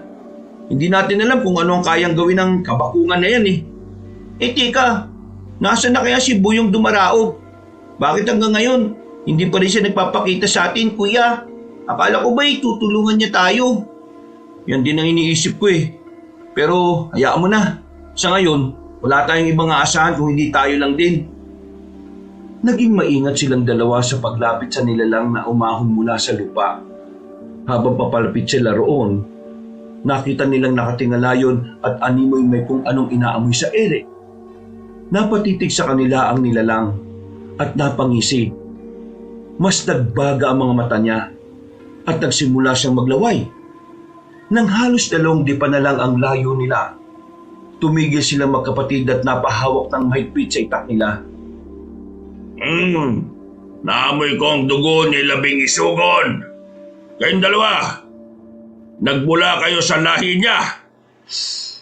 Napakapalad ko naman kung ganon. Hindi namin kilala kung sino man yung pangalang binanggit mo. Wala kaming pakialam sa kanya. Nandito lang kami para hanapin ang daan patungo sa baryo namin.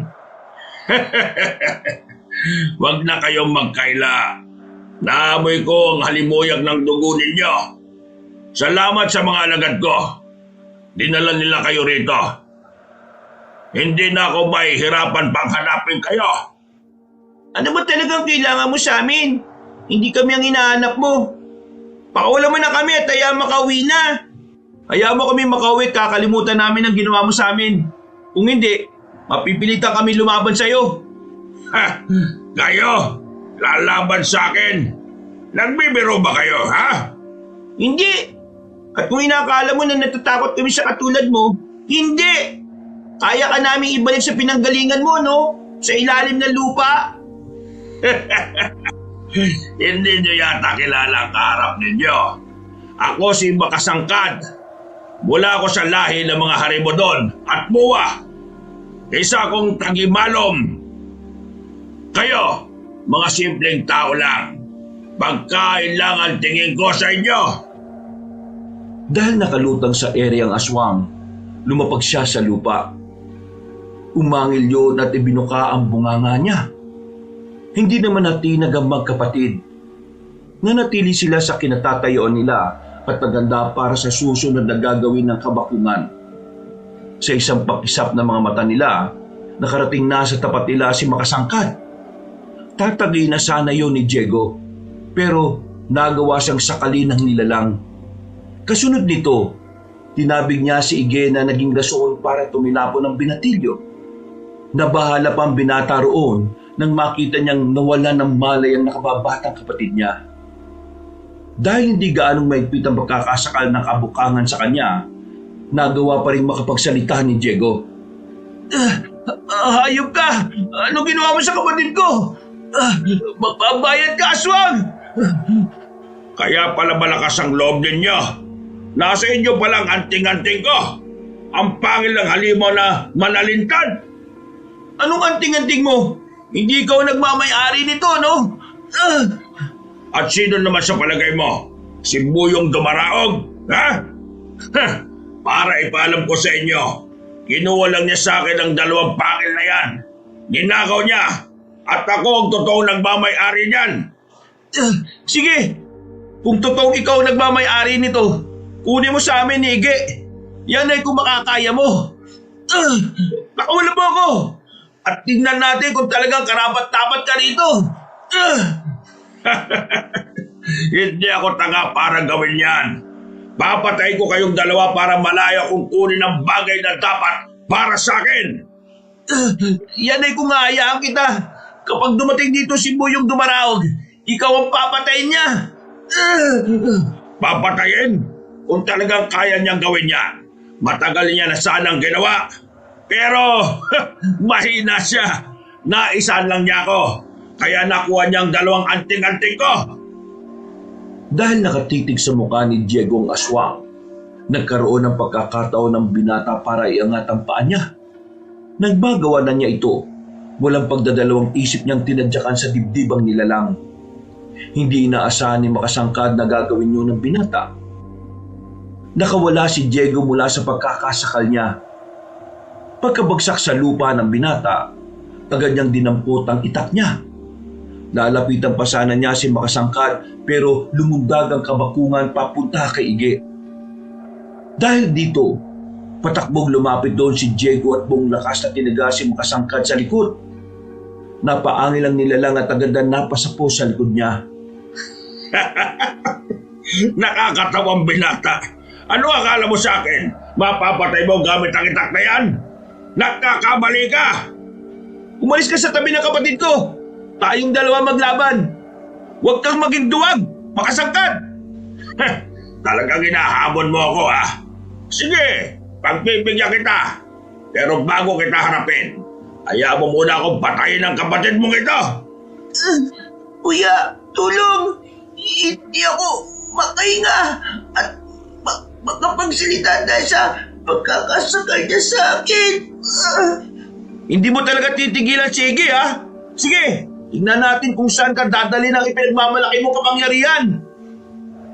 Noon din, sinakyan ni Diego ang likod ng aswang habang sinasakal niya ito at inilapat ang talim ng itak niya sa lalamunan ng nilalang.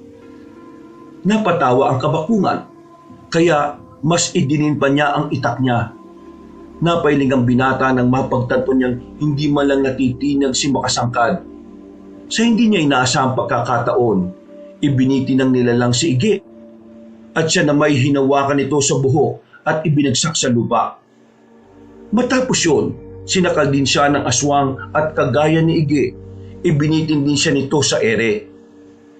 Kahit anong anting-anting pa ang suot nyo, baliwala yan sa tulad ko. Masyado kayong mahina kung ikukumpara sa taglay kong lakas. Alam mo kami! Demonyo ang aswang ka! Lagot ka kay Buyong Dumaraog kapag dumating siya! Sigurado ko na may babalik ka ng diwatang sa ukay kung saan ka nanggaling! Magiging madali na sa akin na talunin siya kapag nakuha ko na ang dugo sa kapuso't atay ninyo. Mga kalahi ng labing isugon! Yan ay kung magagawa mo. Pakawalan mo kami at malalaman natin kung karapat-dapat ka sa anting-anting na ito. Pati na sa dugo namin. Mamaya na. Sa ngayon, paglalaroan ko na muna kayong dalawa. Susukatin natin ang kakayahan at bertud ng suot ninyong pangil ng manalintad. Kapag napatay ko kayo, magiging akin ulit yan. Hindi kami papayag. Hindi ang tulad mo ang dapat na magmay-ari nito. At sinong nararapat? Kayo? Nagpumiglas ang magkapatid, pero kahit na anong gawin nila, hindi nila magawa na makapalag sa pagkakasakal ng nilalang. Sa hindi inaasahan, ibinalibag ng kabakungan sina Diego at Ige. Pagkatilapon nila, lumundag ulit ang aswang at ibinalibag sila sa ikalawang beses. Napaungol ang magkapatid at dahil may kalakasan ang ginawa ni Makasangkad, malayo ang kinabagsakan nila.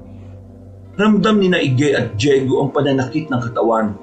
Pero kahit isang galos ay wala silang natamo. Tatayo sana sila para salubungin si Makasangkad, ngunit may mga lumitaw na ugat mula sa lupa at nilingkis noon ang buong katawan nila. Napangising aswang nang makita niya ang sitwasyon ni na Diego. Noon din, lumundag siya patungo sa dalawa. Akala ba ninyo, makakaya nyo ang kapangyarihan ko? Kulang pa kayong dalawa. Parang palamuti lang pala ninyo ang pangil ng manalintad eh.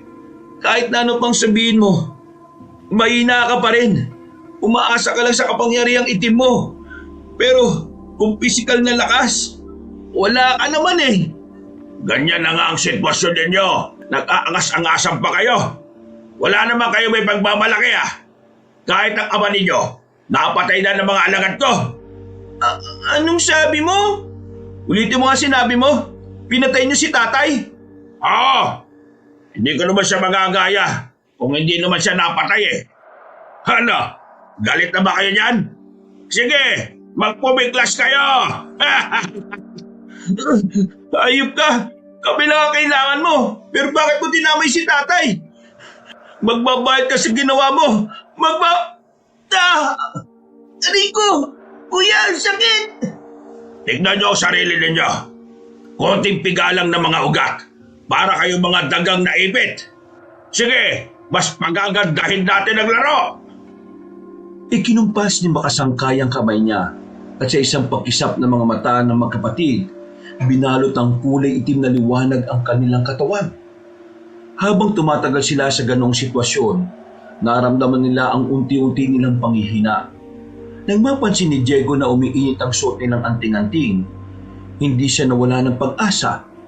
Sinikap niyang magpumiglas, pero mas naging mabilis ang paghigop ng lakas niya.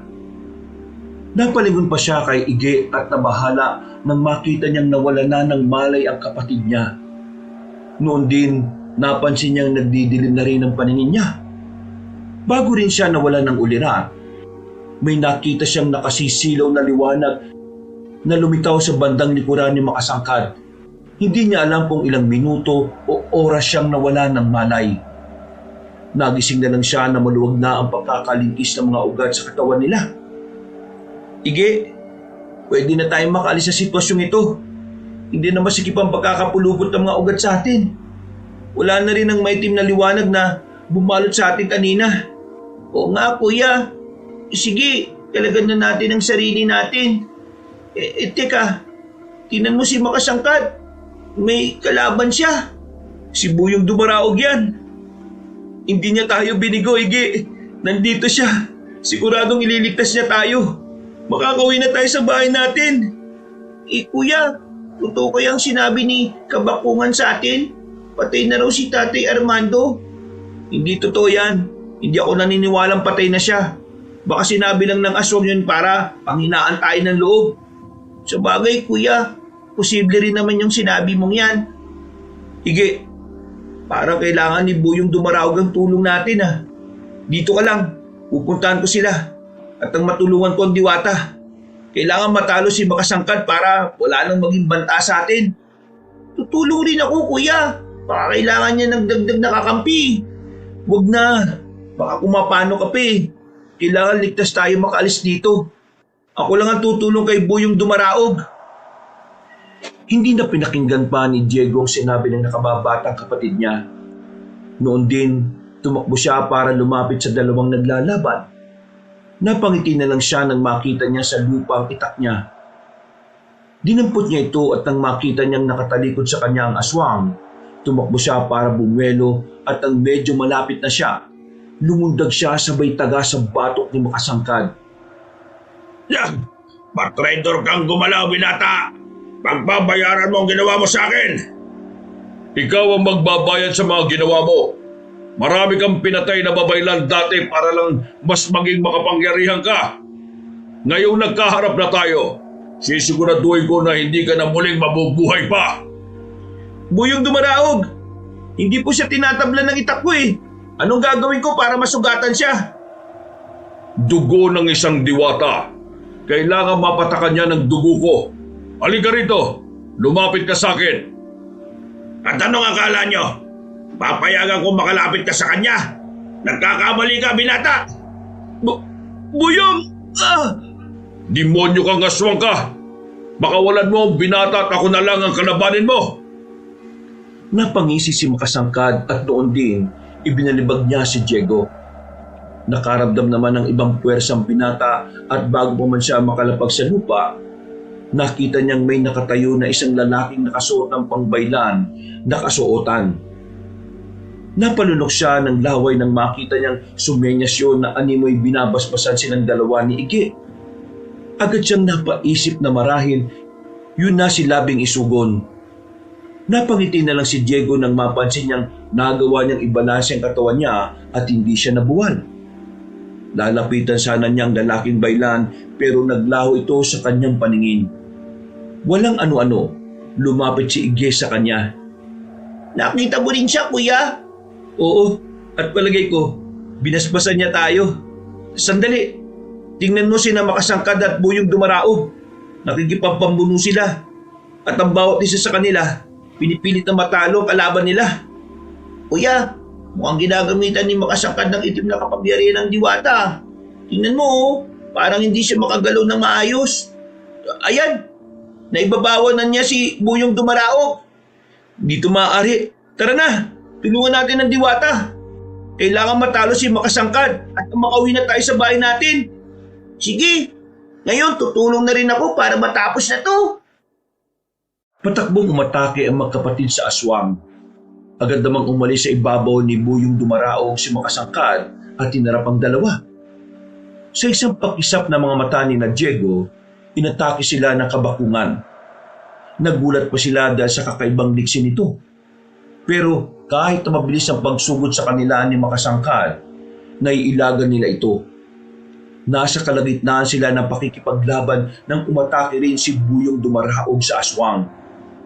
Natigilan ng magkapatid nang makita nilang may hawak ng nagliliwanag na si Batang Diwata at itinarak nito sa bandang likod ng aswang. Ay, nakala mo bang mapapatay mo akong gamit ang sibat na yan? Nagkakamali ka! Sige, tingnan natin. Pagkatapos ng gabing ito, isa lang sa atin ang mananatiling buhay. At sinisiguro po namin na ikaw po, Buyong Dumaraog, ang mabubuhay. Tumahimik ka, binata! Mga mortal kayo! Kaya kayo ang mas dapat na mangamba! Kung talagang kaya mo sila, Sana kanina mo pa sila pinatay bago ako makarating dito. Pero hindi. Kahit na ipagkaila mo, mahina ka kaysa sa kanila. Ha! Mahina! Ano ba ang pinagmamalaki nila? Ang anting na mula sa pangil ng halimon na pinatay ni Labaw Donggon? Ako dapat ang makakakuha ng pangil na yun ah. Kaso, nauna ka lang. Sa akin dapat ang pangil ng Manalintad. Sinungaling ka. Ang sabi mo, kinuha ni Buyong ang mga pangil nito mula sa iyo. Ninakaw. Pero hindi pala. Nakipaglaban pa ako sa kanya para makuha lang ang pangil. Kung hinayaan ko siya, sigurado na matagal na niyang ginagamit siya sa kasamaan. Habang hinahawakan ni Makasangkad ang sibat, nakita ni Diego kung paano yun natunaw. Nakita rin niya na naghilom ang sugat na dulot noon. Kaya napatulala sila.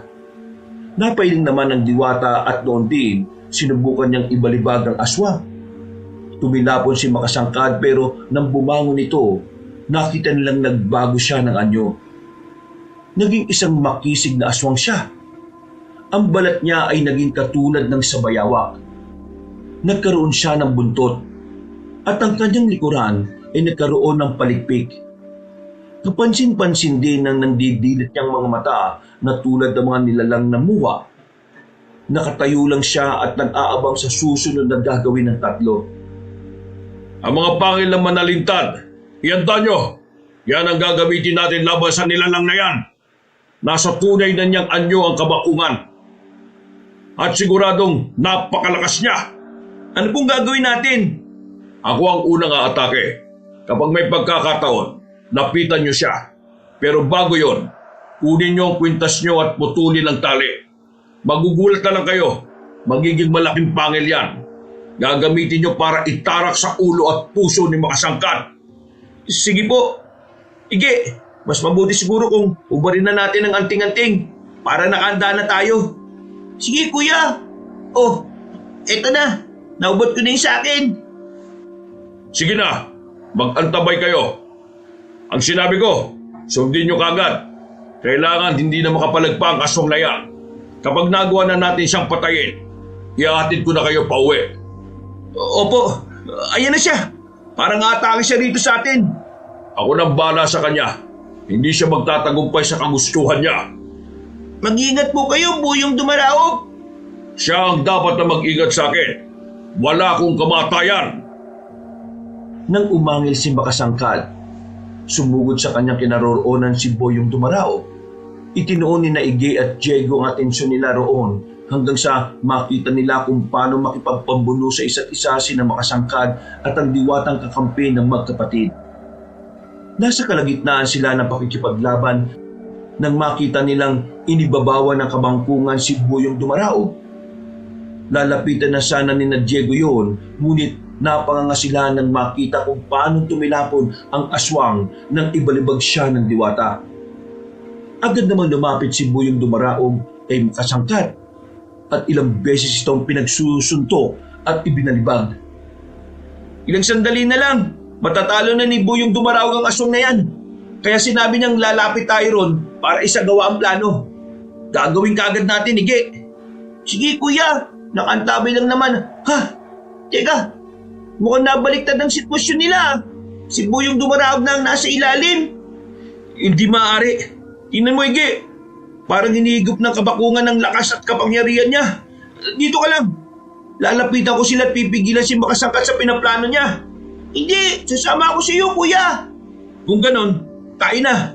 Baka mauli pa tayo. Bilis! Tumakbo ang magkapatid patungo sa kinaroroonan ni Buyong Dumaraog. Nung makita nilang napakahina na ng diwata, itinulak nila ang aswang. Inalalayan ni Ige ang diwata at inibabawa naman ni Diego ang aswang. Napaangil si Makasangkad at sinikip na umalis sa kanyang pwesto. Nang makita niyang hawak ng binata ang pangil ng Manalintad, napangisi siya. Sinubukan niyang agawin ito. Pero bago pa man niya magawa, pinutol na ni Diego ang tali noon. Anong gagawin mo niyan? Huwag! Kapag ginamit mo yan sa akin, matutunaw lang yan. Ibigay mo na lang sa akin yan at hahaya ko kayong makalis dito. Tama nga si Buyong Dumaraog. Nagiging malaki nga. at mahaba ang pangil na ito. Talagang pangil ito na isang halimaw. Ngayon, tingnan natin kung ano magiging epekto nito sa iyo. Huwag mong gawin ang binabalak mo. Sige na, pakakawala ko na kayo. Huwag mo lang akong papatayin. Hindi. Ang babayaran mo ang ginawa mo kay Itay. Isa pa, may pagkakataon na kami para patayin ka at hindi namin yung sasayangin. Sige na, Diego. Ige, gamitin na ninyo ang pangil na yan. Patayin na ninyo ang kabakuhan. Sige po, ito na. Binutol ko na rin yung tali nito. Napakaangas nito. Ayun na po, lumaki na yung pangil at halos isang diba ko ng haba nito. Sige, Ige. Ikaw ang bahala sa ulo ng aswang at itatara ko naman to sa dibdib niya. Tutulungan kita, Ige. Siguradong mahirapan kang itarak yan sa ulo niya. Inakala ba ninyo na magiging madali ang lahat? Nagkakamali kayo! Ikinumpas ni Masangkad ang kamay niya at binalot ang paligid nila ng kulay itim na usok. Hindi nila alam ang gagawin at nang malanghap nila yon, unti-unti silang nanghina. Dahil dito, hinubad ni Buyong Dumarawag ang damit niya at itinapon yun sa ere. Napangangan na lang ang magkapatid nang makita kung paano higupin ang damit na yun ng maitim na usok. Nagtaka pa si Diego kung bakit hindi na gumagalaw si Makasangkad. At nang tingnan niya ito, napamura siya nang mapagtantong nakatakas na ito. Nandito lang siya sa paligid. Ramdam kong hindi pa siya nakakalayo. Huwag kayo malilingat. Ano mang sandali, aatake siya sa atin. Sige po. Ige, hawak mo na mabuti ang pangil ha.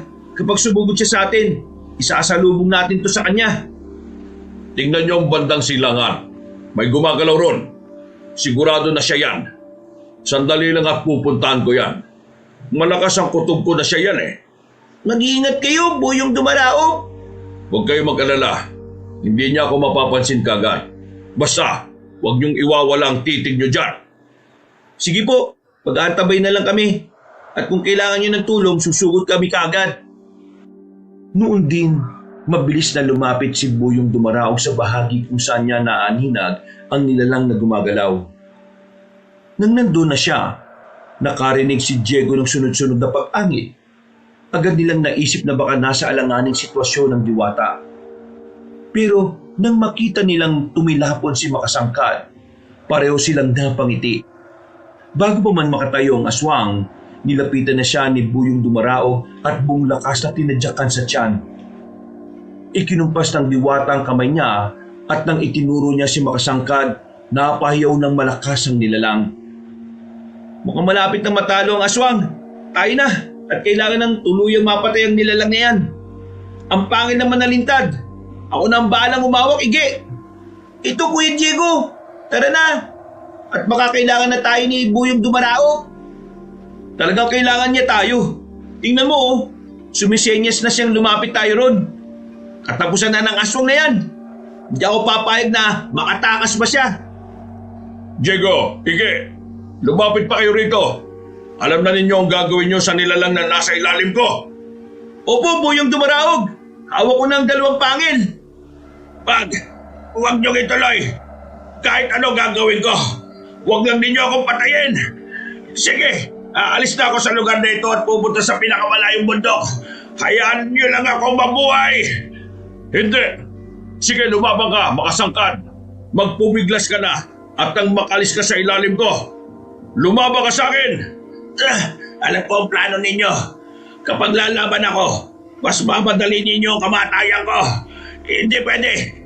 Pakawalan niyo ako at papayag akong alipinin ninyo. Huwag mo kaming lokohin. Kung talagang ayaw mong lumaban, pwes, mas pahihirapan pa kita. Ikinumpas ni Buyong Dumaraog ang kamay niya saka siya dumakot ng alikabok. Isinaboy niya yon sa katawan ng aswang. At makalipas lang ang ilang sandali, namangha sina Diego nang makitang naging maliliit na insekto ang mga alikabok. Pumasok ang mga yun sa balat ni Makasangkad. Kaya nagsimula na siyang magwala habang umuumol. Napangisin naman ang diwata at sinabi na hintayin na lang nilang ang aswang na mismo ang sumuko saka magmakaawang patayin na lang. Ilang sandali lang, kakainin ng mga alikabok na yan ang laman mo. Kung ano ang ginagawa mo sa mga tau-tauhan mo, yan din ang mangyayari sa'yo. Balat mo lang ang matitira. Diyan ka nagkakamali. Kahit na isang hibla lang ng buko ang matira, mabubuhay pa rin ako. Kaya nga nandito si Diego. Hawak niya ang 2 pangil na siyang kikitil ng buhay mo. Tingnan natin kung mabubuhay ka pa ulit. Ano po? Gagawin ko na po ba, Buyong Dumaraog? Binata, sige na. Bawa ka sa akin.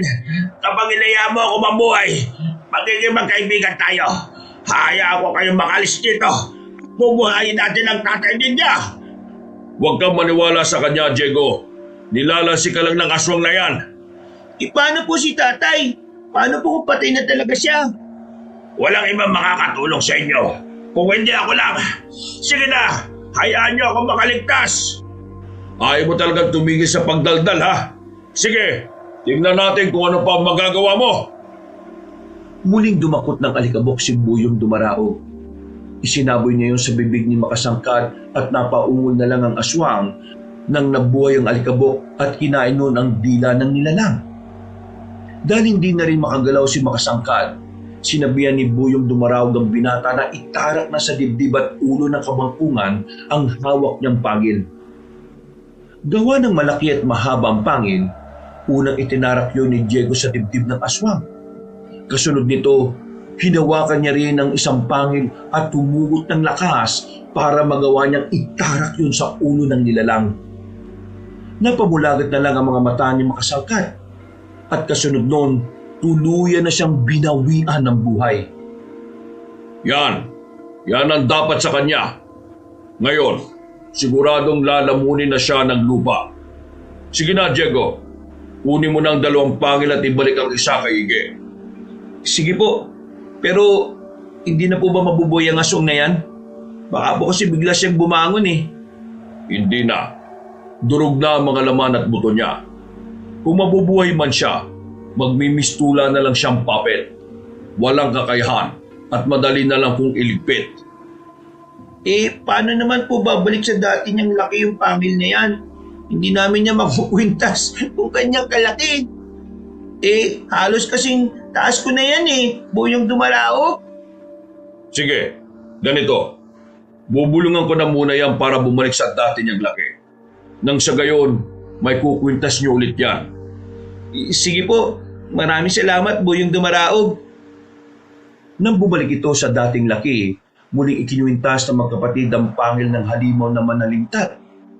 Nasaksihan din nila kung paano nilamon ng lupa ang aswang na si Makasangkad. Napatulala na lang sila roon dahil wala man lang kahit na bahid ng dugo sa lupa kung saan ito lumubog. Noon din, nagpasya silang 3 na lumabas na sa lugar na yun. Mabuti na lang talaga, natalo natin ang aswang na yun. Ang buong akala ko matatagalan tayo makalis sa lugar na ito Kaya nga, akala ko din, habang buhay na tayo sa loob ng kuweba, mabuti na lang talaga. Nakipagsapalaran tayo, tinanap ang lagusan, kuya. Ang sabihin niyo, malakas ang loob niyong magkapatid. Kung naging mahina kayo, sigurado na nakain na kayo ng mga aswang na yon. Maraming salamat, Buyong Dumaraog. Utang po namin sa inyong buhay namin. Salamat po. Kung hindi dahil sa inyo, baka ako napano na kami. Teka po, si tatay pala, totoo bang patay na siya? Nasaan ang katawan niya? Hanapin po natin. Huwag kayong mag-alala. Walang masamang nangyari sa tatay ninyo. Hindi alam ni Makasangkad na peke ang pinatay niya. Isang unggoy lang na sinabuyan ko ng alikabok para magmukhang tao ang kanyang napaslang. Ligtas ang ama ninyo. Ano po nangyari? Paano naman po ninyo siya nailigtas? Nang hinahanap niya kayo, nakita ko ang mga malabayawak na nilalang na papalapit sa kanya. Nagkataon na merong unggoy sa isang sanga, kaya ginabitan ko yun ang kapangyarihan ko para isipin ng mga aswang na yon ang ama ninyo. Pagkatapos, itinago ko sa loob ng puno ng balete ang inyong tatay. Nasaan na po siya? Gusto po namin siya makita, Buyong Dumaraog. Sige, umatras kayo ng kaunti at gagawa ko ng lagusa. Sigurado na hanggang ngayon, natutulog pa rin siya. Pinatulog ko kasi siya para hindi siya makaalis doon sa balete.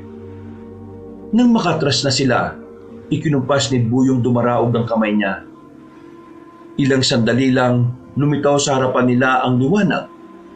Nilukob sila noon at makaraan pa ang ilang segundo, nakarating sila sa gubat na pinanggalingan ni Diego.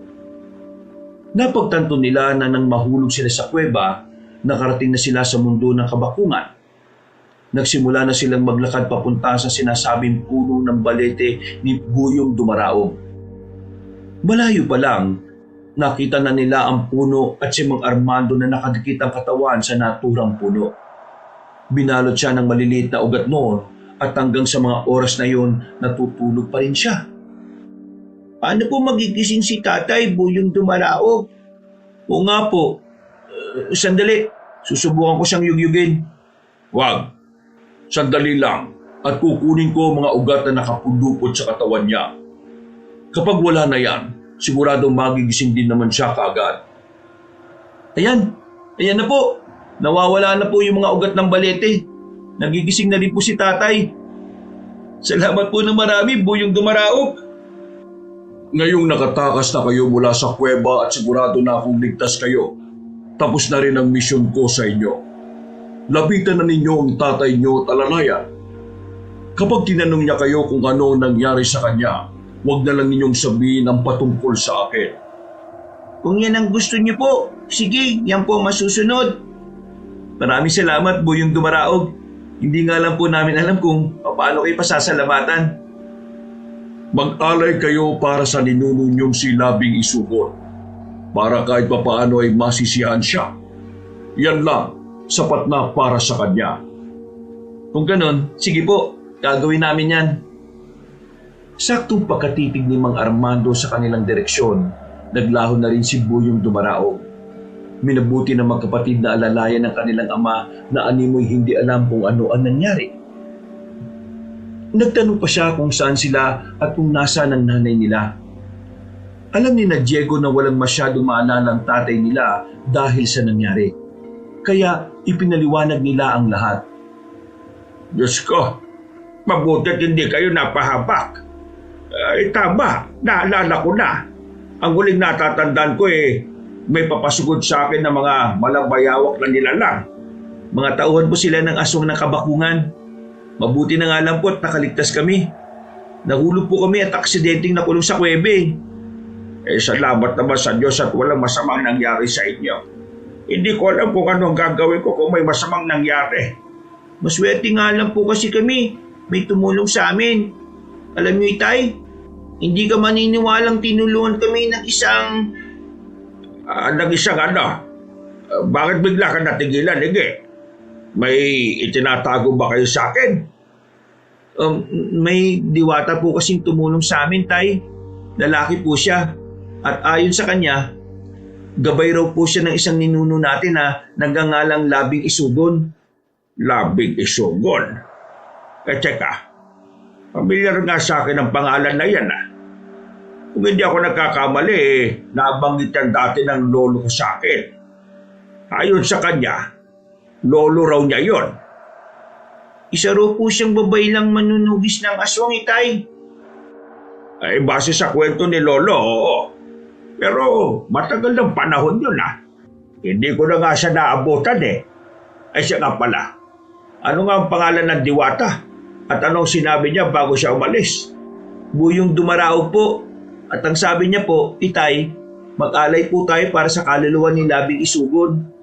Yun lang po at magiging masaya na siya. Sigurado ba kayo na yan lang ang habilin niya? Opo, Itay. Kung ganon, ayun na. Umuwi na tayo sa bahay natin. Sigurado nag-aalala na ng sobrang nanay ninyo. Hindi ko na alam kung ilang araw tayong hindi nakauwi. Basta pagdating natin sa bahay, mag-aalay kaagad tayo. Kailangang magpasalamat tayo sa ninuno natin yon. Pati na kay Buyong Dumaraog. Napatango na lang ang magkapatid. Noon din, naglakad silang tatlo pa uwi. Hindi na hinanap pa ni Mang Armando ang sibat niya. At inisip na lang niya na namatay na ang bayawak na sinibat niya noon. Habang naglalakad, Nagkwento ang tatay ni na Diego patungkol sa naging panaginip niya. Namangha naman ang magkapatid dahil kung ano ang naging bungang tulog ng tatay niya ay siya rin mismong nangyari sa kanilang dalawa. Pagdating nila sa bahay nila, naabutan nila si Aling Loleng na umiiyak habang nakaupo sa tapat ng pintuan nila. Loleng, nandito na kami ng mga bata. Huwag ka nang umiyak. Pasensya ka na at hindi kami nakauwi kagad. Napakahabang kwento. Diyos ko, Armando. Nandito na nga kayo. Teka, hindi ba ako pinaglalaruan ng paningin ko, Armando? Totoo ba kayo? Oo, Loleng. Kami nga ito. Hindi ka pinaglalaruan ng paningin mo. Ang akala ko kasi kung ano na nangyari sa inyo. Akala ko'y patay na kayo. Huwag na po kayo umiyak, Nay. Nandito na kaming tatlo. Walang masamang nangyari sa amin. Tama na po yan. Alam naman ninyo na hindi ko kaya kung may hindi magandang mangyayari sa inyo. Hindi ko alam kung anong gagawin ko. Wala na nga akong gana kumain at hindi pa ako makatulog. Sinubukan kong manghingi ng tulong pero bigo ang mga taga rito na mahanap kayo. Sige na, tumahan ka na. Halika na sa loob ng bahay natin. Ang mga anak, pumasok na kayo at nang makapagpahinga tayo saglit. Sige po, Tay. Ige, tara na. Mag-aalay pa tayo mamaya bilang pasasalamat. Sige, Kuya Diego. Teka, ano ba nangyari sa inyo? Bakit ilang araw kayong nawala? At nang makabalik kayo rito parang mga pagod kayo. Ay, nako. Ganito kasi nangyari, Lole. Isinalaysay ni namang Armando ang naging karanasan nila. Hindi na rin naglihim pa si Diego at idinitalye nila ang nangyari. Nabahala naman ang nanay nila at sinabihan silang huwag ng mangaso. Dagdag pa ni Aling Loleng, baka ikibatay rin niya kapag nalaman niyang may masamang nangyari sa kanyang mag-aama. Kahit labag man sa kalooban ni Mang Armando, nangako siyang hindi na sila mangangaso. Nangamba rin kasi siya sa kaligtasan ng dalawang anak nila. Lalo pa't minsan na silang nakasagupa ng aswang. Basta, hindi na kami mangangaso ulit, promise. Pero, teka, bago ko pala makalimutan, Diego, tulungan mo ako at gagawa tayo ng munting altar sa labas. Magkakatay na rin tayo ng manok para may aalay tayo. Alay naman? Para saan? Para kanino? Para sa isang ninuno namin at sa diwatang gabay niya. Hindi ba nabanggit ko na sa iyo yung dati si Labing Isugon? Gabay niyang diwa ang tumulong kina Diego para makaligtas. Totoo po, Nay. Sa katunayan nga po, may ibinigay siya sa amin ni Ige Pangil daw ng halimaw na manalintad. Manalintad? Teka, hindi ba yun ang halimaw na nasa epe ko? Tama, yun nga. Kung gayon, hindi lamang basta kwento ang lahat. Malaki ang posibilidad na may basihan din sila. Magpapatuloy pa sana ang pagkukwento ni Mang Armando, pero naalala niya ang plano nilang pag-aalay. Dahil dito, bumaba sila ni Diego. Inihanda nila ang mga kailangan nila. Nang matapos sila, nagsimula sila mag-alay para kay Labing Isugon at Buyong Dumaraog. Gawa ng pagod sila, hinayaan na lang nila ang mga alay nila roon sa labas ng bahay nila. Minabuti nilang pumasok na sa kanilang tirahan saka kumain at magpahinga. Makalipas ang ilang araw, Armando, kanino yung dalawang baka na nakatali sa tapat ng bahay natin? Hindi ko kasi namalaya kung sino nagtali nun Abay, ewan ko. Nagising lang ako na nandyan na yan Mas mabuti siguro kung magtanong-tanong tayo. Mamaya baka nakaw ang mga bakang yan. Tayo pa ang pagkinalaan. Inay, Itay, kaninang madaling araw po, may nakita ko mga tao na nagtali dyan. Pero hindi po ako sigurado kung tao po talaga sila Matataas sila at tapos sobrang puti nila. Tapos, nandyan na sila sa tapat ng bahay, sobrang bango ng hangin, parang ilang-ilang. Kung hindi ako nagkakamali, mga engkanto nakita mo, anak. Huwag niyong pakikilaman ng mga bakang yan.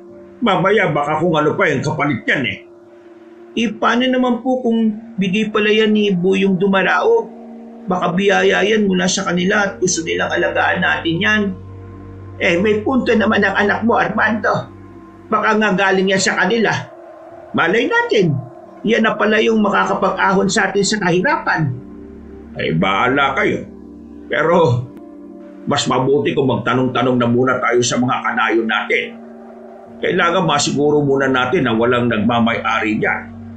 Saka na natin ariin ang 2 bakang yan, Lole. Ay siya, sige. Ngayon din mismo, aalis ako at magtatanong-tanong sa mga kanayon natin.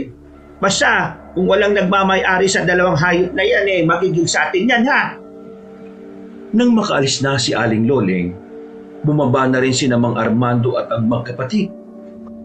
Pinuntahan nila ang 2 bakang nakatali at namangha sila dahil sa kakaibang kulay ng balahibo nito. Napansin din nila na mas malaki yon kaysa sa mga karaniwang baka sa kanilang lugar. Nang makauwi na sa bahay nila si Aling Loleng, sinabi nito na walang kahit na sino sa napagtanungan niya ang may alam patungkol sa mga baka. Dahil dito, minabuti nilang angkinin yun at alagaan. Itay, nanganak na po yung buntis na baka natin. Dali kayo, oh. Tingnan niyo ang bisiro niya. Ang bira po. 2 ang iniluwal niya eh. Aba, oo nga. Ay teka, alin kayo. Lapitan natin ang bakang yan. Kung ganyan sana palagi, sigurado na mabilis ang pagdami ng mga alaga natin. Sige mga anak, kumuha kayo ng mga diameron at bigyan niyo mga alaga natin. Kailangan busog sila palagi para magiging mabilis din ang pagdami nila. Abay, may 4 na tayong baka kung sakali. Sa mga susunod na taon sigurado na mas dadami pa sila. Sige po, kami na pong bahala, Nige. Aalis na po muna kami, Inay. Igib na rin kami para may mainom sila. Ay, mas mabuti pa nga mga anak. Sige na, mag-iingat kayo ha. Araw-araw naging ganun ang gawain ng magkapatid dahil tinutukan nila ang pag-aalaga sa mga baka. Makaraan pa ang ilang taon, nadagdagan ng kanilang mga alaga. Nakabili na rin sila ng lupa at iba pang mga kagamitan. Tuwing magkakaroon ng bagong anak ang kanilang baka, nag-aalay sila sa mga diwata. Alam nilang naging susi sa pag-angat ng kanilang buhay ang pakikipag-ugnayan nila kay Buyong Dumaraog. Magmula rin noon, hindi na sila nakaengkwentro pa ng mga aswang na katulad ng kabakungan. Marami na mga alaga natin. Halos kada 3 buwan, nakakabenta tayo ng mga baka. May mga ipon na rin naman tayo Ano kaya kung pumunta na lang tayo sa kabayanan, doon manirahan at magnegosyo? Ano naman ang naiisip ng negosyo? Sige nga. Di karne ng baka. Ikaw talaga, kuya. Di parang ganun na rin ang sitwasyon natin yan. Ang importante, hindi na tayo nakatira sa liblib na lugar na to. Kahit na baka pa rin ang magiging negosyo natin, karne na nga lang. Ay nako, kayong 2 talaga Mas tahimik na ang buhay natin dito. Huwag na tayong makipagsapalaran pa sa bayan. Baka mamaya kung mapaano pa kayo ron. Kung gusto nyo, kayo na lang. Total, kaya naman ninyo ang sarili ninyo. Hindi ba? Basta palagi kayo mag-iingat. Hindi po namin kayo iiwan, Inay, Itay. Opo, tama po, sige. Kung saan kayo, doon din dapat kami. Hindi namin kayo pababayaan. Kayong bahala. Pero sayang din naman ang oportunidad doon, mga anak. Kontento na po kami kung ano man ang meron tayo ngayon. Aba, sino nga ba mag-aakala na magiging ganitong buhay natin, di ba? Dati, kung hindi tayo mga ngaso, wala tayong may ulam. Ngayon, kahit na anong gusto nating ulamin, mabibili na natin. Kaya nga walang hanggan ng pagpapasalamat ko sa mga diwata at tingkatong nagbigay sa atin ng mga baka Dahil sa 2 hayop na yon, kahit papano umangat din ang buhay natin. Oo nga. Basta kahit na anong mangyari, ayaw ko nang bumalik kayo sa pangangaso ha. Hindi ko makakaya kung mawawala kayo sa akin. Kayo ang pinakamahalagang yaman sa buhay ko. At ikamamatay ko kung kukunin kayo sa akin. Huwag na po kayo mag-alala, Nay. Hindi na po namin gagawin yon. At kung gagawin man po namin, sigurado naman kami na wala nang aswang na maghahangad na makuha kami. Patay na si Makasangkad Tama si Diego, Loleng. Basta, pangako, hindi na mauulit ang nangyari. Hindi ko papayagan ng kahit na anong nilalang na kunin ng mga anak natin at ikulong sa kahit saang kuweba. Ha! Dadaan muna sila sa ibabaw ng aking bangkay.